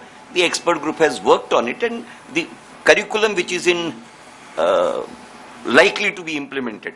Again, I have no hesitation in putting across, I will be required to be sending this to the Government of India, because this will be amounting to an amendment to the existing regulation of graduate medical education. How it will take place, but it is expected that we will be in a position to launch it maybe from the next year, and the prospective batches which will be there in the undergraduate medical education will be subjected to that integrated medical education curriculum, which covers all these aspects which perhaps you are wanting to advocate in the same mode and module as the General Medical Council has been put across over a period of time. So that is in the offing. It has been worked up. Academic committee, I was a part of the entire expert group which has worked on it, and therefore I can submit with all humility that this may cater to a substantial purpose for the new generation of the doctors which we will be required to be creating. So it is already in place, and it could be implemented from the next year. Because the amount of, how ill-equipped they are when you see these young chaps in the ICU, for that matter in, day-to-day care as well.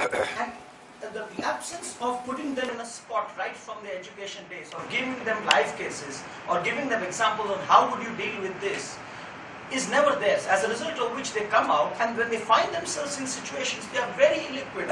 Vis-a-vis, and it's not just eulogizing sort of kids from across, because I do also get involved in teaching just for a short time in UK, and such concepts come out quite naturally to the kids there. When I say kids, I mean medical students, that they have faced this situation of muscular dystrophy and things which should they be sent on the intensive care unit? Almost certainly there's a unanimous thing that no. I mean, so those concepts, I think, but I'm sure what you're saying is being incorporated. It's not only that. I mean, let it be linked with all levels of education. Yes, of course. It is not just a prerogative that the undergraduate medical education will be expected to be having these competencies, and the postgraduate and subspecialty education will not. In fact, sir, I have the privilege of being associated with the UG, PG and postdoctoral, all three phases. And what we are realizing is, and we have started at our institution at Rohtak at PGI. So what we are doing is we are teaching critical care. We are looking at 2 or 3. That's what I was looking. We are trying to sensitize to them. It's not that medical ethics are not taught to them. They're taught them when a time when they're least interested in it. That's the second profession. Now, it's a bit of a diversion from what we have talked about. I will come back to it. What is most important is, sir, is that we are blaming these young doctors. In fact, where the maximum problem is coming in, not from these things, they are impressionable, you can make it. It is from the teachers. In fact, we need to teach our teachers, re-educate them what it is. Because that is something, in spite of medical council making so many things, have not made any difference at the ground level. So it's very important that the teachers who are dealing with palliative care, teachers who are dealing with critical care, they probably are most sensitive. But palliative care is how many institutions? Tata is one of the few examples. Therefore, I'm starting with 2 examples, okay, because I'm as an intensivist in a medical college. Yes, I'm Dr. Pradeep Bhattacharya from Medical College, Bhopal. Because most of the patients who come to our hospital are from middle class or lower class, low socioeconomic group. What happens? Patient comes to ICU when they come in emergency. We give or provide everything free of cost. As soon as we see that now the chances of survival has increased, okay, fine, the patient is okay, we shift the patient to ICU. So till the time he was getting emergency treatment, everything was free. Now he came to ICU. He was having a fixed amount of money. After treating 4 or 5 days, he got exhausted. He said, now I don't have money. I cannot continue furthermore, I want to go home. Take out everything, all life support, I want to go home. We have to follow them. What we do is that we take the patient to the ambulance, we take out the endotracheal tube and ask the patient's attendant to take your patient to home. Another situation is, the same thing is happening to a dying patient. He is again, the situation is same. He says, if my patient is already gone, I don't want to spend anything anymore for him. I want to carry him to home. And again, we push them off through an ambulance to their home. Now, my question is that when a patient comes to the hospital, he is entertained everything in a free manner that, okay, it is an emergency, we should save the life, something we should do. And at that time, we are respecting the patient. But when he is about to die, we are not respecting, or we are just neglecting that we should just, somehow we should get rid of this patient. So can't the government comes out with some rule that yes, at the initiation part, when you are doing an emergency, or when you are doing a life-saving procedure, you have to provide everything free of cost, and if the patient is dying, you have to provide everything free of cost.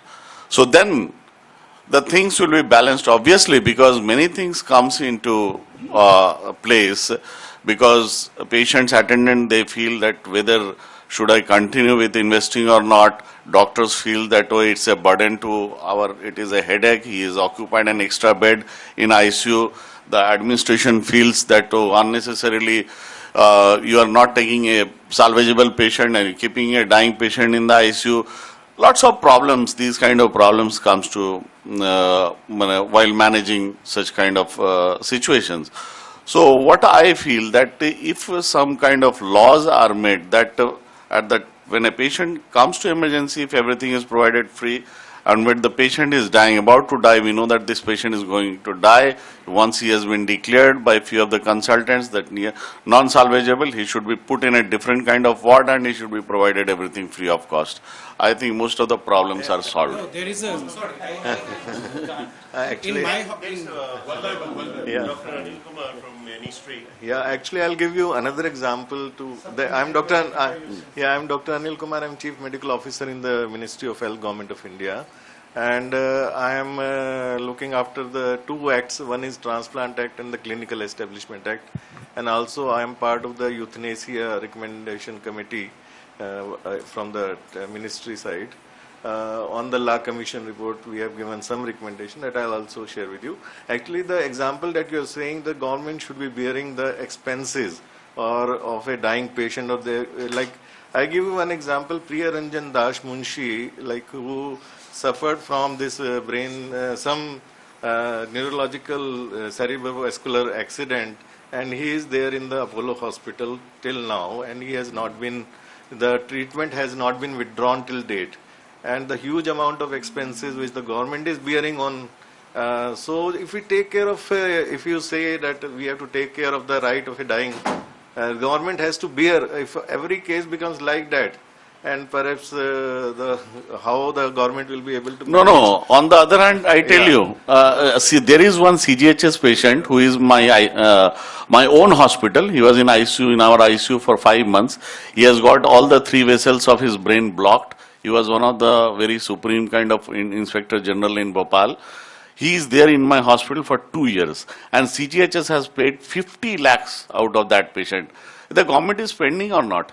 Indirectly, the government is spending. But that is... No, but I think the question our is... discussion is going entirely different. In a different way. From the Erasing from the theme, This I is think, about rights of a dying patient. It is not Exactly. about I free think treatment.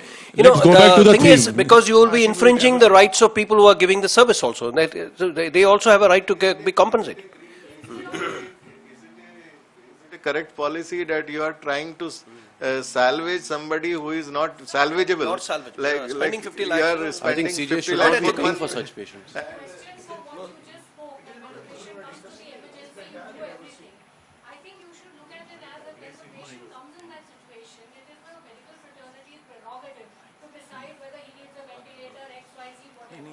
So at a time when the patient is dying, it should again be the medical fraternity's prerogative to decide that he does not require this ambulance. So, and I would really...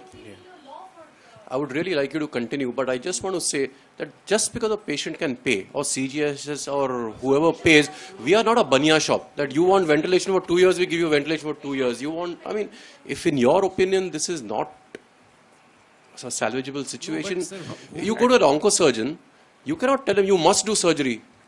He'll say, I'm sorry, I can't do surgery. And you say, okay, you go to someone else. And in a resource case setting, I think it's very difficult for us to take this. I think we are not even talking of resource, we are talking of ethical principles. Yeah, so let's stick to that. Topic. Yeah, I think No, that's. the Akshardham Commando, in 2001, he was in my for 1 year. And nobody would, even the AIMS director was not willing to utter a single word, because these have an impact on the national policies. So nobody will speak on such issues. Or the Priyaranjan Dashmunsi case, if Congress is involved, nobody would utter a single word. There is a rich-poor divide. We have to accept that rich-poor divide. There is a difference between a patient who is salvageable, but there are some other interests involved for which nobody would like to violate. So whatever policy has to be made, we have to made based on that these are the limitations which we cannot overcome. I think costing I will put it in a context of our discussion in a different fashion.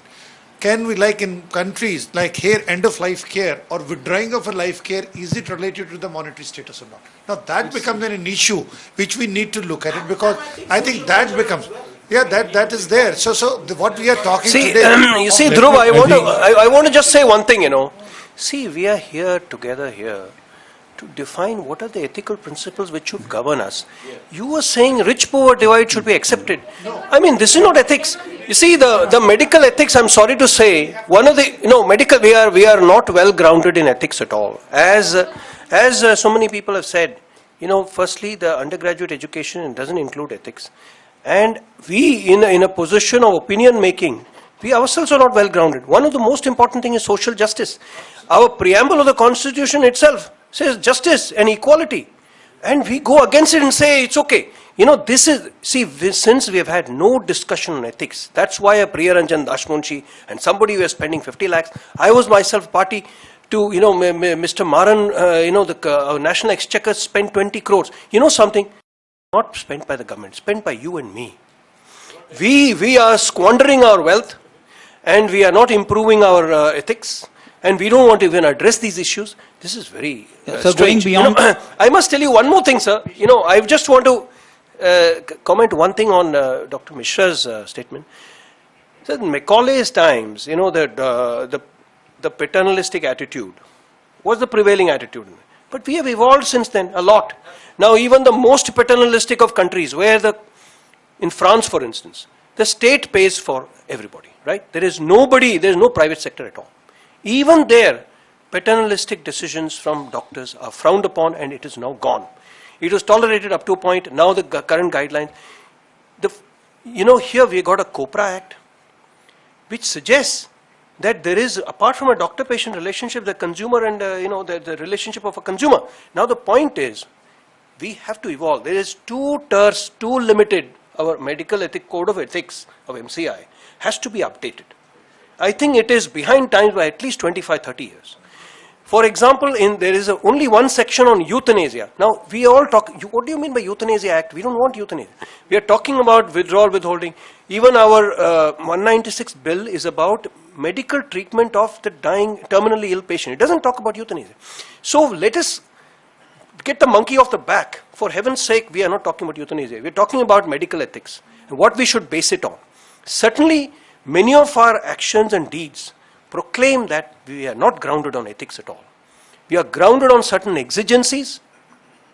We are grounded on self-protection and defensive actions, but not grounded on ethics. And we must change the paradigm. And code of ethics has to be updated and contemporary.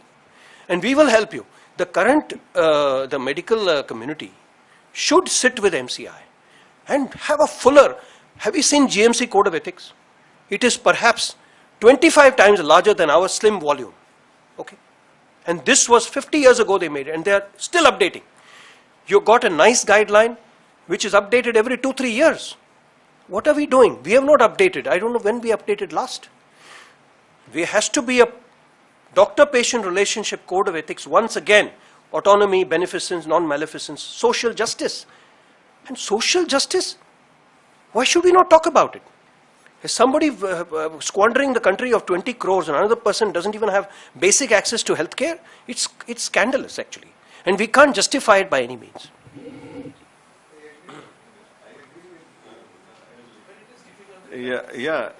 Separate issue, but when you are talking about ethics, you have to have the uniformity. No, let's agree on the ethics at least. Actually, we have to actually agree. Why I brought this Priyaranjan Das Munshi, because a lot of money, even they have brought the neurologists from the foreign countries to assess this patient, and because earlier they planned to take him to the US for treatment, so that though it is the fit case for withdrawing the treatment, and it is very well, everybody believes that, and but still the ethics, as we are saying, ethics we have been reading during our MBBS curriculum in the forensic books. It is already there, very well incorporated, and in I think all the medical jurisprudence book. And it is. It has to get out of the forensic medicine. For all the things, it has to get out of the forensic medicine. It should be okay, that could be another opinion, but the forensic medicine, the book, they talk well, very well about it. It's very well defined over there, what is the ethics, how it should be practiced. But regarding who decides the right of a person who is going to die, like who has lost his capacity, suppose it is a case of profound mental retardation, and whether you stop treatment to them or you stop feeding to that person, the condition is not going to come back. So there are ethical issues involved in, and we may restrict it to the conditions when it is a situation when the person is going to die. It is and not a situation when it is not going to be a irreversible condition, because there are many conditions which could be irreversible, where the person is still able to sustain the life without support. And so those irreversible conditions, they all should be left out. They will not come under this. Why this euthanasia word was used? Because this Law Commission report entitles that passive euthanasia a rule relooked, because the report itself mentions the word euthanasia. So that's why, but we are proposing that this should be called Death with Dignity Act and not euthanasia. And we have already, the committee has recommended that. And we are recommending that in I'm just sharing the recommendations that have gone, that we can withhold or withdraw the medical treatment in the situation in a person who is suffering from a terminal illness. And terminal illness means an illness which is, in the opinion of the consulting physician, is invariably progressive, the effects of which cannot be reversed by treatment, and which will likely to result in patient's death within a few months at the most. Correct. But still this few months is I think it's a big step forward, and these are in tune with the recommendation in the world. But this few months needs to be described, because this few months is going to create a lot of, is it 2 but months, 3 months, the 6 next months, step 1 should year. be actually easier. Someone who's already on life support. Okay. Who's already on life support, the decision will be even easier. Even easier. Yeah, then second is that in case of patients in permanent vegetative state, and the diagnosis of permanent vegetative state is made in a patient when the patient is in persistent vegetative state for at least 1 year after a traumatic brain injury, or at least 6 months in a non-traumatic brain injury. See, this also needs to be updated. This was a definition 20 years back, I think we need to update it. We should get professionals to come together, discuss them, update them according to current definition. Because then you would have to wait for 6 months to a year. Too much. Yeah, actually, persistent vegetative state is a disorder of consciousness in which the patients of severe brain damage are in a state of partial arousal rather than true awareness. And such a diagnosis can be reached after neurological and other tests which confirm that the patient has extensive and irrevocable brain damage and is highly unlikely ever to achieve higher function above a vegetative state. So this is how it has been recommended. Another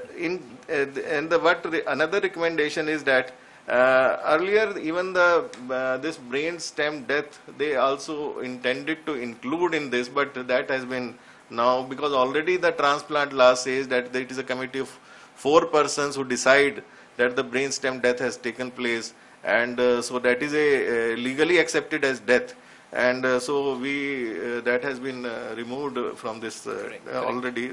In this recommendation. Right, that is separate. And Yes. yes. And then again, and it may be any advance medical directive or living will or medical power of attorney, written informed consent of a competent patient or a written request made by the spouse, parent, child or caregiver of an incompetent patient regarding withholding or withdrawing medical treatment for a patient falling in the two categories, that is permanent vegetative state and the terminal illness, may be received at the level of hospital or a district by a committee of relevant experts, and the chairman is a district judge, because there are many ethical and social issues involved in it.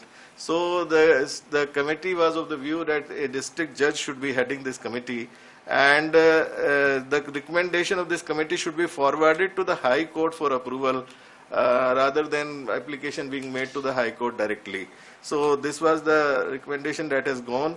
And the committee, what has been recommended in the recommendation is the one is superintendent of the police of the area, also included in this of the normal residence of the person or his opinion conveyed through the local SP in person, and one member from the hospital administration like director, dean, principal or MS or CMO, and 3 doctors who are nominated by the chairman from a panel of experts to be notified by the Director of Health Services, which could be drawn from either a physician, pediatrician,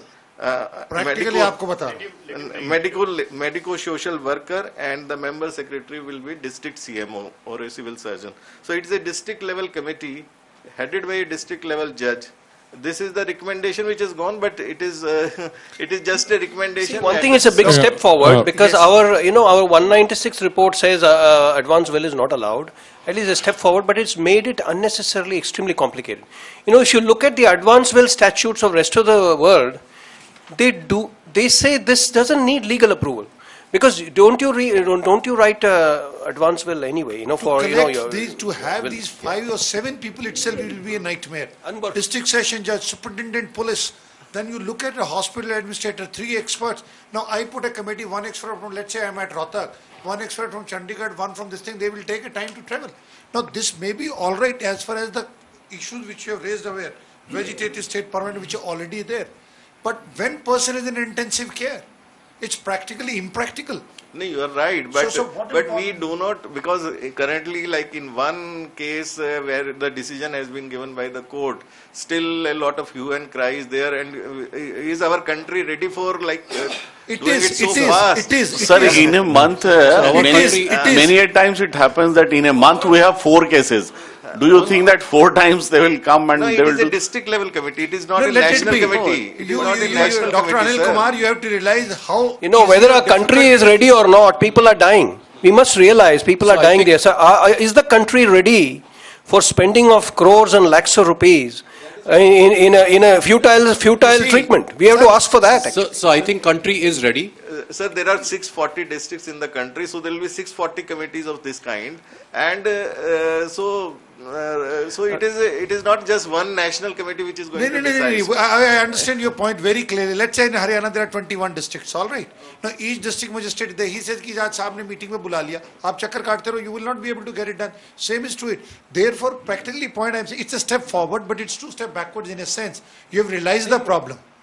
But it will principle is agreed, actionable. So I think the whole thing is misuse. The worry about misuse. Exactly. So misuse is there. I can tell you because even the standards of medical education are going too down.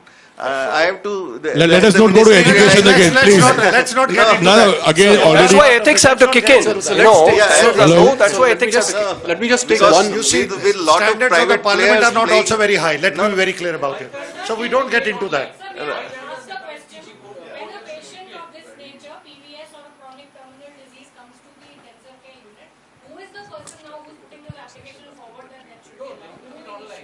So so your situation applies. Even there it's so impractical. What are the impractical? Sir, you see, because... But you must be putting on the website of the ministries for the comments also. This is just because the law commission report had come to the ministry for comment. These are the comments Can we Sir, can you in a send hos- supplementary sir, in a comments? district- Dr. sir, in a Anil, district, can there you are- send a supplementary comments or not? No, it is, I think this law commission report is still going to be put up on their website because ultimately it has to be finalized by the Ministry of Law and only.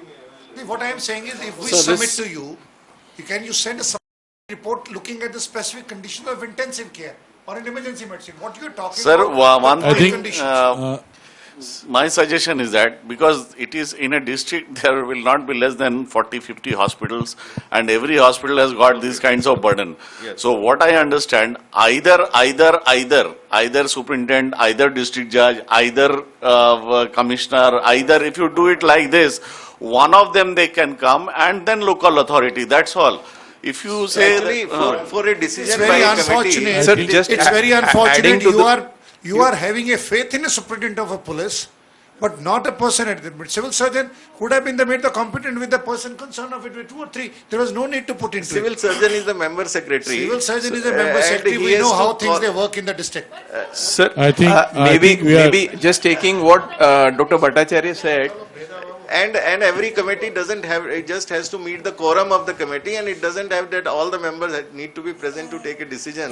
Sir, but Quorum just to has to be complete, then only then the decision. Creating something which nobody can use. You added one more layer, in fact, between the High Court and the patient. Just one. You know, these sort of committees which don't integrate medical expert opinion, who are actually doing it, who are looking after, they should not waste their time, I'm telling you.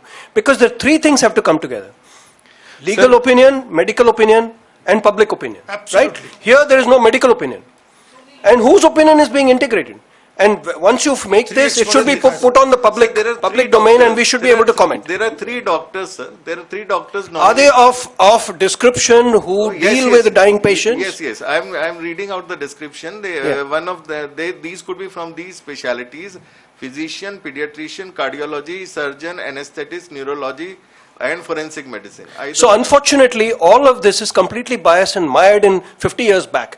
What has forensic medicine got to do with it? The point is, the point is intensive care physician and those people who are dealing with dying patient, cancer, and then neurology, palliative care. What about palliative care? Now, see, the biggest problem with us is, with a framework which is 50 years old, we want to make a rule or something for current day. Now, how is it ever possible? Now, this is completely unworkable. It's even more unworkable than Aruna Schonbach. Sir, let me give you the current, because we have to look. I think we have next session coming up. We have to look at the situation from the country's point of view. A few years back, there was just one neurologist in the entire Rajasthan. I can tell you the situation like that. You will not find a neurologist at a district level. And palliative care, sir, is saying how many palliative. I look at it like this. I get your point. Now, what you are trying to say is, under the category of a physician, you are giving us the liberty or choice of putting a person. Yes. Because tomorrow, now what is that? Now suppose if I put a surgeon there, let's say, you have put a general surgeon, physician. Now I'm saying it because if somebody is a neurosurgeon is a part of it, technically somebody may say, he's a surgeon, he's not a physician. Because physician and surgeon both are there. No. I think, sir, it needs to be modified, and topmost should be the intensivist, followed by the persons who actually decide. Anesthesia doesn't alone do that. The anesthesia doesn't alone do the critical care. I'm not an anesthetist. I'm MD medicine. Dr. Mani is MD medicine. Physician here means MD medicine only. I think. But I think there has to be a clarity. You don't have the best persons in this committee to make a decision. Is there a time frame needed to for this committee to sit also? That's not But they need to be put into it. You won't see, find, I sir. agree I with you. think agree with you. this needs to be received for comments from at large by the people. No, that is That's what it fine, said. that It is might fine. should come You because see, this is one unworkable, probably a recommendation. I appreciate your point. I fully appreciate your It looks point. unworkable when you are looking from the national perspective. You have Accept to see the availability of the persons also. Na? You We can't- accept it. Lekin you yeah. need to add the list. Logistics. We have increased. This is anesthetist is there, neurologist No, is there. sir, we got your physician is point. there, What madam was surgeon is asking. there. Hello. I Sir, think Sir, I think we what have madam to... was asking, who is supposed to apply for this? Is it patient or is it a doctor or is it third party? And how often will the committee sit? I read that out Hello? that any advance medical directive or living will or medical power of attorney or written informed consent of competent patient or written request made by the spouse, parent, child or caregiver of an incompetent patient regarding withholding or withdrawing medical treatment for a patient of the above two categories may be received at the level of hospital Received, but who's to apply? by district. All these people have to apply. Now, my question to you is, what is the definition of a caregiver? I was Because coming to that that. is what is See, the issue is the caregivers. technicalities, You know, I think. you know We the are- caregiver is an intensivist. So how long will this So committee- intensivist is not incorporated in this framing of this rule.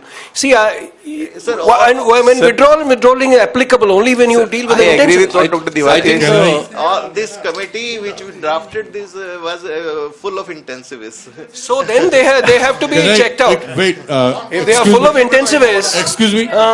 Sir, this cannot come out of draft, intensive. this Sir, draft, you will not find anybody by the designation of intensivist at a district hospital level. I'm coming Even back. that post is not there. So Now, I have one question. yeah. I have one fundamental question. I'm Yeah. speaking not as a doctor, as a lawyer now. yes. What is the what should I say? What is the standing of this? Whatever This you are is only mentioning? recommendation. The recommendations. Only a Recommendations done by whom to whom? This is this. Well, let him answer. This report had come to the Ministry of Health because this is a standard procedure when law commission is making some report. So it's a recommendation to law commission, Yes, which will ultimately go as a law or a rule or amendment or a notification yes, or yes, office yes, order yes. In the or dustbin. XYZ, Yes. which will take 1 year, 2 year, 3 years time. It will. They will invite lot of comments. They will. They will come for comments, everything put on website, Yes. etc. So point coming back, I think we are running short of time. Already Yes, two or three comes. First of all, we need to come out with some conclusions and taking from two excellent inputs from Dr. Mani and himself. We need to have some concrete action points. How a body like not only medical council, maybe other organization, but one thing legally, please avoid words should, may and likely in such things. That will make me very busy. You are right. And problem for you. But I hope. I heard 2 shoulds, 3 mays and 3 likelies. I agree with Avoid those words. I agree with you because this was not drafted by the legal person. Law which says, sir, that every patient has to die in a hospital and nobody can be allowed. and in the ICU, on a ventilator, on dialysis. Is there a law like that? Dr. Anil, I think this will be endless discussion. Yes. So point which I understand is that when you send it to this thing and when it put to the law commission, this thing, my request will be, and sir, my request is that whatever we do it, we make a recommendation today, send it to the Ministry of Health and Family Welfare, putting it our observations that A, B, C, this is what is missing in it, and simultaneously we also shoot a letter, draft karke to the law commission also, that the view of the professional body should also be incorporated. What is happening? It's a ministry's view, fair enough. Ministry, when then the professional bodies, we should make the name, which are directly involved with it. Indian Society of Critical Care Medicine, like it is there. And then you can have a palliative society, then you can have a Indian Association of Palliative Indian Care. Association of Palliative and, And Neurology, Indian etc. Academy of Neurology. So we put it as such. So if I may just butt in over here, the one aspect which is missing from your report is the It is intensive just a care. recommendation. Is the It's intensive care it's patient only on a life draft, support? The intensive care patient the on life, most important. who's not in vegetative state, who is not mentally incompetent from other point of view. But suppose today I have a heart attack or I have a severe pneumonia and I land up in an ICU or a ventilator and I'm going to die because nothing seems to be working on me, but I'm on a ventilator, I'm on hundreds of drugs to keep me alive, and my family wants to say now enough is enough, he's not going to win. You can keep me alive for another 1 month with all your machines and so on, but it is not going to make a difference. Your report does not cover this aspect at all. Which is and going that to is be the in fact predominant effect. And we cannot, we cannot wait for committees of 5-6 people coming Why together. we are not covering that? There are ethical issues involved in. What is happening in our societal change that now most of the families are become nuclear families. No, sir, but in this there case, is no so that social support structure. There is no social support structure for our elderly. So that applies well. And if you allow them to die because the family wishes them to die.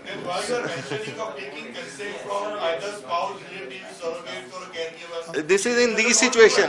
If the doctor is saying that is a terminal care. So in this patient, I am situation. Sir, I am dead anyway. I am just being maintained alive on machines. There is no societal problem. Societal problem is vegetative state, or someone who is in coma, or someone who is unconscious. There is a societal problem because that patient is not on life support. That terminal No. Has this committee? No, I just want to ask one thing, Dr. Anil. Has this committee taken into consideration the professional ethical positions? ISCCM and IAPC society? I don't think Please, because all these issues have been addressed there. We have a notion, and we base it on a notion. But there are professional consensus opinions. We don't base it on that. How close are we to the truth? Sir, it is not notion. So many private medical colleges coming up, and we know what the standards of medical education nowadays are and how they are. So you will allow them all to ventilate? All these people who are got a poor, they ventilate on the patient? Are they able to decide? Are they able to decide? There is a procedure. Dr. Anil. There is a procedure to decision. Dr. Anil, I give you two examples. Dr. Devetia decides to take a premature. I decide to take a premature from PJMS Rohtak, and he from Tata Memorial Hospital. We join as a professor in a private medical college. Will I not be able to take a decision? You see, let's not look at the flimsy premises. What is extremely important, we are trying to be judgmental. We are trying to be judgmental. Now she comes from Artemis. Police, civil surgeon, we know how much corruption is there. So please, there are 5 doctors in this committee. I will again repeating. One is the. No, I think which doctor you want to be included? Which doctor you want? Yeah, I think in view of time constraints, I think the finding is that you'll have to take the observations from all the professional bodies also. I think in due course of time it will come in on the website. But this is just one part of it. But I think the key agenda from this meeting, if everybody can agree, is that we should also have a talks on with the Law Commission so that we are in line with the ISCCM guidelines which have been published and the Law Commission report which is going to come in. I think any discrepancies on both of these aspects need to be sorted out right. I think that's the first action item which should come out from this meeting. And I think if anything else which the Medical Council Act, yes. Abhay, iske andar we need to, if I permit summarize, first and foremost is that what you said is acceptable. It is agreeable, very well said. Second, that the Medical Council of India has to take a proactive role in amendment of ethics and have to come up with the statements on end-of-life care, particularly relevant not only to the diseases but also in the acute care settings. Because independent of euthanasia clause. Independent of you, yeah. I think we should put instead of ICU, sir, instead of ICU, we should use the word acute care settings. Because in that you will have emergency medicine, you will have critical care. Acute care medicine will take care of everything. Acute care, what they are talking about predominantly with the Priya Ranjan Das Munshi is the chronic care. 2. 3. We need also in a Medical Council of India, second this, and professional bodies needs to be consulted who are dealing with it, who have made professional guidelines in terms of preparation or in terms of advice, what needs to be put into it, and that can be then put to the scrutiny of the Law Commission, etc. It needs to be put. I think that there is no difference of opinion as far as that part is concerned. I'm sorry to interrupt you. I think Dr. Mani mentioned about one body there, the second last slide. That would be a explicit. Explicit. Yeah. So why can't it be a party of? Why can't that be the body? Yeah. End-of-life care. Yeah, exactly. India Task Force. We have to talk to the right people. Yeah. You find that body, right. Then let it be a face. But at the same Let time, that be a face. you see, Why we need another? here we'll have different concerns. Neurologists have a different concern. Neurology, palliative care. So if that is the body. That body can define. Yeah, so I think that body will help us frame out the exact wordings after discussions with MCI about what should go into that act. So then I think that discussion should happen, and on other side one discussion should happen. We will forward our proceedings to you, we had a threadbare discussion on all this. We are creating a paper on advanced directives and how to do One more point of submission is that in the West, it is the private insurance sector which is driving this. Actually, they there are countries where there is no private insurance, all healthcare. That's why. In our country, it is the out-of-pocket expenditure, which is too high. Because the doctors, yes, that is fine. But in the West, they will force you to withdraw the treatment. Because the private insurance sector is there, which is not ready to pay for such a long treatment. Dr. Ali, my submission here, dying patients. You're also Dr. I am a doctor, quite a large number of doctors sitting. I think it is important to be healthcare professionals. Let us not stop the doctors because it gives a concept that probably it is the doctors who are doing everything out.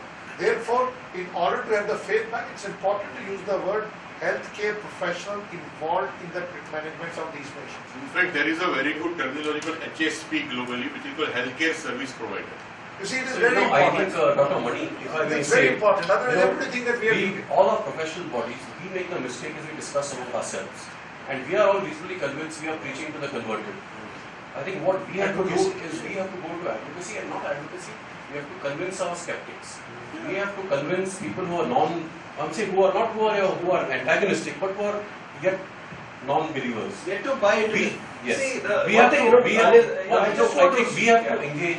have to engage medical counsel. I don't know whether you were a part of, we were discussing at the outset, we made a presentation.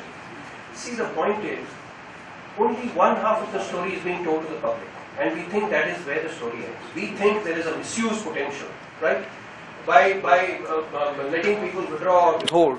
There is a huge misuse already going on, which is like an elephant in the room, which we are not seeing at all.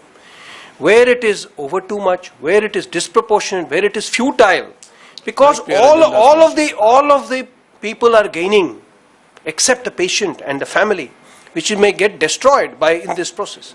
The society is losing, right? But the healthcare is filling their coffers, right? The insurance companies are filling their coffers. CGHS doesn't know where the money is leaking, right? And we are being affected. Precisely because it's out of pocket, there has to be checks and balances in this game of an expensive intensive care, and which you don't want to even consider. You are only considering that somebody may pull the plug. That's why there are procedures. Can you do a CABG on a patient just because you want to make money? There is a procedure. Similarly, can you deny a patient a CABG just because it's of your will and fancy? It's not possible. You've got to have a procedure. Our insistence on the procedure and process and protocol. This is why we got NABH and all these quality monitors. You see, you don't have any of these. And then you want to impose such a procedure. If you read NABH standards, they cannot be called even standards. They are just process-based things that some things documented. These should be documented. Documentation. जो मर्जी law बना दीजिए, law ultimately trust पे चलता है, कोई भी करके किसी भी चीज का. Therefore, the first thing in anything, what we do is we work on mistrust. We need to start learning to work on trust first. No, we are learning. No. When we say the private medical colleges are like this, they are not like this. Home to defend should not be. We are quoting the US, we are quoting those things, but we are not seeing that even the US system of insurance and those, there are so many corrupt practices involved in that. That is the reality we have to live with. True. The law is made for 10% of people who will follow the law. Only 10% of us pay income tax, and we support all the pay agendas. 90% will not pay income tax and they will do whatever they want. So, unfortunately, in the situation our country is that the law-abiding people are the ones who are burdened with the maximum laws, procedures, etc., penalties, etc., when actually it should be the other way around. You should be facilitating. Why our doctors are not taking decision? The doctors of the Apollo hospital, they are not taking decision that the person is brain stem dead or whatever. How have you enabled them to take a decision? You have a procedure for withdrawal like this, and you don't even tell people that there is a medical ethics being infringed. And we don't even acknowledge it. On the contrary, you say you are not supposed to. One word. Have you empowered them to do that? Yes, but that is not under the brain stem death under the if the person is brainstem dead, it is legally declared dead, and nobody wants to talk about it. So they don't want to test for brainstem death. Doctor Anil, I disagree with you. It doesn't happen in our practice. We don't do such kind of practice.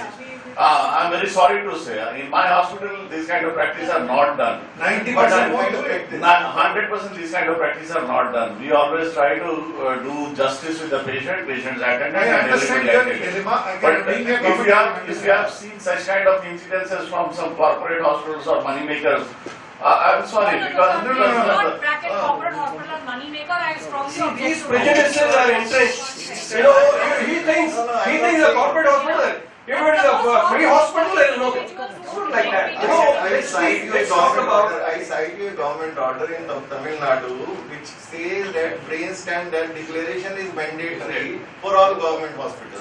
Why not for private hospitals? So make it no. Because the corporate hospitals have prevailed over the government of Tamil Nadu and they have not allowed them to. I have always practiced in a private hospital and I am always declaring. I am declaring. Even though the government and they want that order to be implemented throughout the country. Everywhere they are advocating that. What you are saying? We have to look at the entire country. You can't see from Delhi or Mumbai point of There is a view misconception. where intensivists are available, where neurosurgeons are available. So you have to. So there is a misconception that brainstem death can be pronounced only for a potential organ donor. Yeah, that misconception is there, but I agree with that. So that is why we are able to declare the order of issued. Why such a government order has been issued, and it is because of the corporate pressure that it should be made mandatory only in government hospitals. I understand your point, and I agree with you. There is a lot of I had a lot of pressure from FHRI to allow the FHRI Gurgaon for lung transplantation. I put my foot out, didn't allow it. There was enough number of pressure. But having said so, when we are talking about ethics, it is for across the board. This is not a problem of the doctors. This is a problem of the governance. Therefore, there are two different things. What is ethical, what is governance? Why such an order has been allowed? No, who has done it? It is the government which has done it. It is not we have done it. That is not Let us not get into it. We are protesting here now. I give you an And we have example. taken the protest to an advocacy level. My last question, I what I'm give you a saying. comment on your committee. You have in Gurgaon, you have Medanta, you have Artemis, you have Paras, you have enough number of new hospitals coming up. Yeah. All right. Yeah. Now there are 6 requirements, needs from 6 hospitals in that day for this. District judge अपना काम करेगा वहाँ जाएगा, SP वहाँ करेगा काम वहाँ जाएगा. What I am saying is, you are trying to make a uniform thing throughout the country where situations are different. You are looking at the bottom line, accepting, very well taken that part. But at the same time, there has to be provisions where we need to look at it, scenarios which are different. End of the day, nobody will be able to declare the death. You are looking at a Bastar, I can accept it. Therefore, it is important for us when you are doing it, please inform us. It's a humble request, it's a humble submission, so that we can give a presentation to the Law Commission. And we can say there can be a difference of opinion. I will suggest that professional bodies who are working on it, they can send a recommendation to the Minister of Health. And it will definitely be taken. I want to tell you, I want to let people know some facts. I want to tell you, the joint statement by the Indian Society of Medical IFBC has been submitted to the Health Secretary. We have met in person. That's one thing. Number 2, the first Law Commission report was written at the insistence of the ISS. We have already, for the last 15 years, we've been at it. I want to tell you one thing more. NABH also has, we have given them the quality indicators of a dying patient. NABH, it's a technical committee, we have given presentations, they have accepted it. They should be on the website soon. It has been incorporated. It has been incorporated. So what I'm saying is, see, you say across the country, nahi aapko pata. See, ventilators, how many are there? Sir, in Haryana we try to I'm look telling at you, 6 districts. None of them is working. We have all shifted now to Rohtak or to other medical colleges because in the civil hospital nobody is willing to. You know the reality of the country? We give it in Haryana. When we need 1.2 million intensive care beds, we have got a registered only 35,000 intensive care beds. And it is in these intensive care beds the issue of withdrawal is going to come. Therefore, a forensic medicine expert is not going to be able to judge. It is the intensive care specialist who gets involved at at this point in time. So those who are actually withdrawing withholding, sir वो इन्होंने physician surgery aesthetics में cover किया है sir इन्होंने वो physician medicine और surgery में cover किया है So but the country is ready. I work in a public hospital. Every day we are having patients coming and telling us, sir, please have band karo. So India is ready for it. It's a need in India. We have failed. I don't think it is a Western concept. And if you make it, we as a doctors, why everybody is ready? I am telling the truth behind it. The country is ready because they have to put in a lot of out-of-pocket expenditure. Accepted. They Exactly. मेरे को एक चीज बताओ यार, disseminated lung cancer है, maybe even if the treatment is required, still they are forced to go lama. They are forced to go lama. They don't have land to sell. They don't have money. I think we are out of money. We are a public hospital. We give free treatment. If the patient deserves treatment, they get treatment. I accept your point that now the Another thing is, I think that's something. It's a non-scientific thing. We have to talk about actually, scientific. yeah. Somebody meets with an accident. Go to Gangaram Hospital in Delhi. Suppose it is a polytrauma case, and somebody has to be there for 2 months. Can you bear even the most rich of these? नहीं कर सकता. हम नहीं कर सकते हैं. What do we do then? Doctor Anil इसका मैं जवाब देता हूँ. मैं हर रोज जवाब देता हूँ. सर मैं इसका जवाब have an ethical basis for giving. Sir मैं पब्लिक सेक्टर में हूँ. हमारे पास हम भारत को ट्रीट करते हैं, इंडिया को ट्रीट नहीं करते. लेकिन आपको मैं यही बात बोलने की कोशिश कर रहा हूँ. पेशेंट आता है, सर मैं जानता हूँ मैं आरटीयू से वहाँ जगह नहीं मिली है, वापिस आ जाए. हमने क्यों? कहते जगह नहीं मिली, पैसे नहीं मेरे पास. मैंने कहा भले मानस किसी ने एक दिन मैं उसे कहता हूँ, हम ये कहते हैं कि हम उनको एक ही चीज कहते हैं, भले मानस सिर्फ एक चीज बोल दे तुम इलाज ठीक करते हो. Given a choice, everybody will go if they have the money in their pocket. I agree with you. For that we need to have safeguard. But at the same time, today we are talking about technical things, where we need to see there has to be uniformity. Then we should talk about withdrawing end of life, and because you don't have the money, that becomes the criteria for withdrawing end of life. That has to be abhorred, has to be discouraged. Everybody accepts it. But that's not the point of it. That's the point. We know that, but that is the real fact. That's the real fact. But even if the person is not going to die, if I want to withdraw, I agree. But if I withdraw, I should because you have to follow. I should be able to withdraw. Sir, I think as far as the meeting is concerned, sir, because of the time constraint, I think this is a very hot and debatable topic. Very hot and passionate. But let's break because there are other joint sessions also which are really require our presence there. So thank you very much for your discussions, and I think we will share the meeting minutes also, summary also, and the action items also. Yes, it's the nail on the head. Sir, thank you. नाम तो बता दो यार अपने अपने अभी तक नहीं पता चला. I'm Dr. Dhruv Chaudhary. We have a group program outside. बस नाम पता चलता है. It is based on the need. Can he still give his contract? If he can win, he will either continue to in my hospital. If he cannot afford it at all and there are no emergency issues and no stability, I will recommend please move to a government hospital. The principle of decision does not change because he can Reshma pay गुस्सा नहीं खाना, but heart problem. No. Profit और profiting आज sir से हमारी सुबह एक बात हो रही है. प्रॉब्लम है वो 70,000 रुपये आदमी में लगता है. मेरी तनख्वाह 1.5 लाख रुपये में था. 2 दिन क्यों भाई? देखो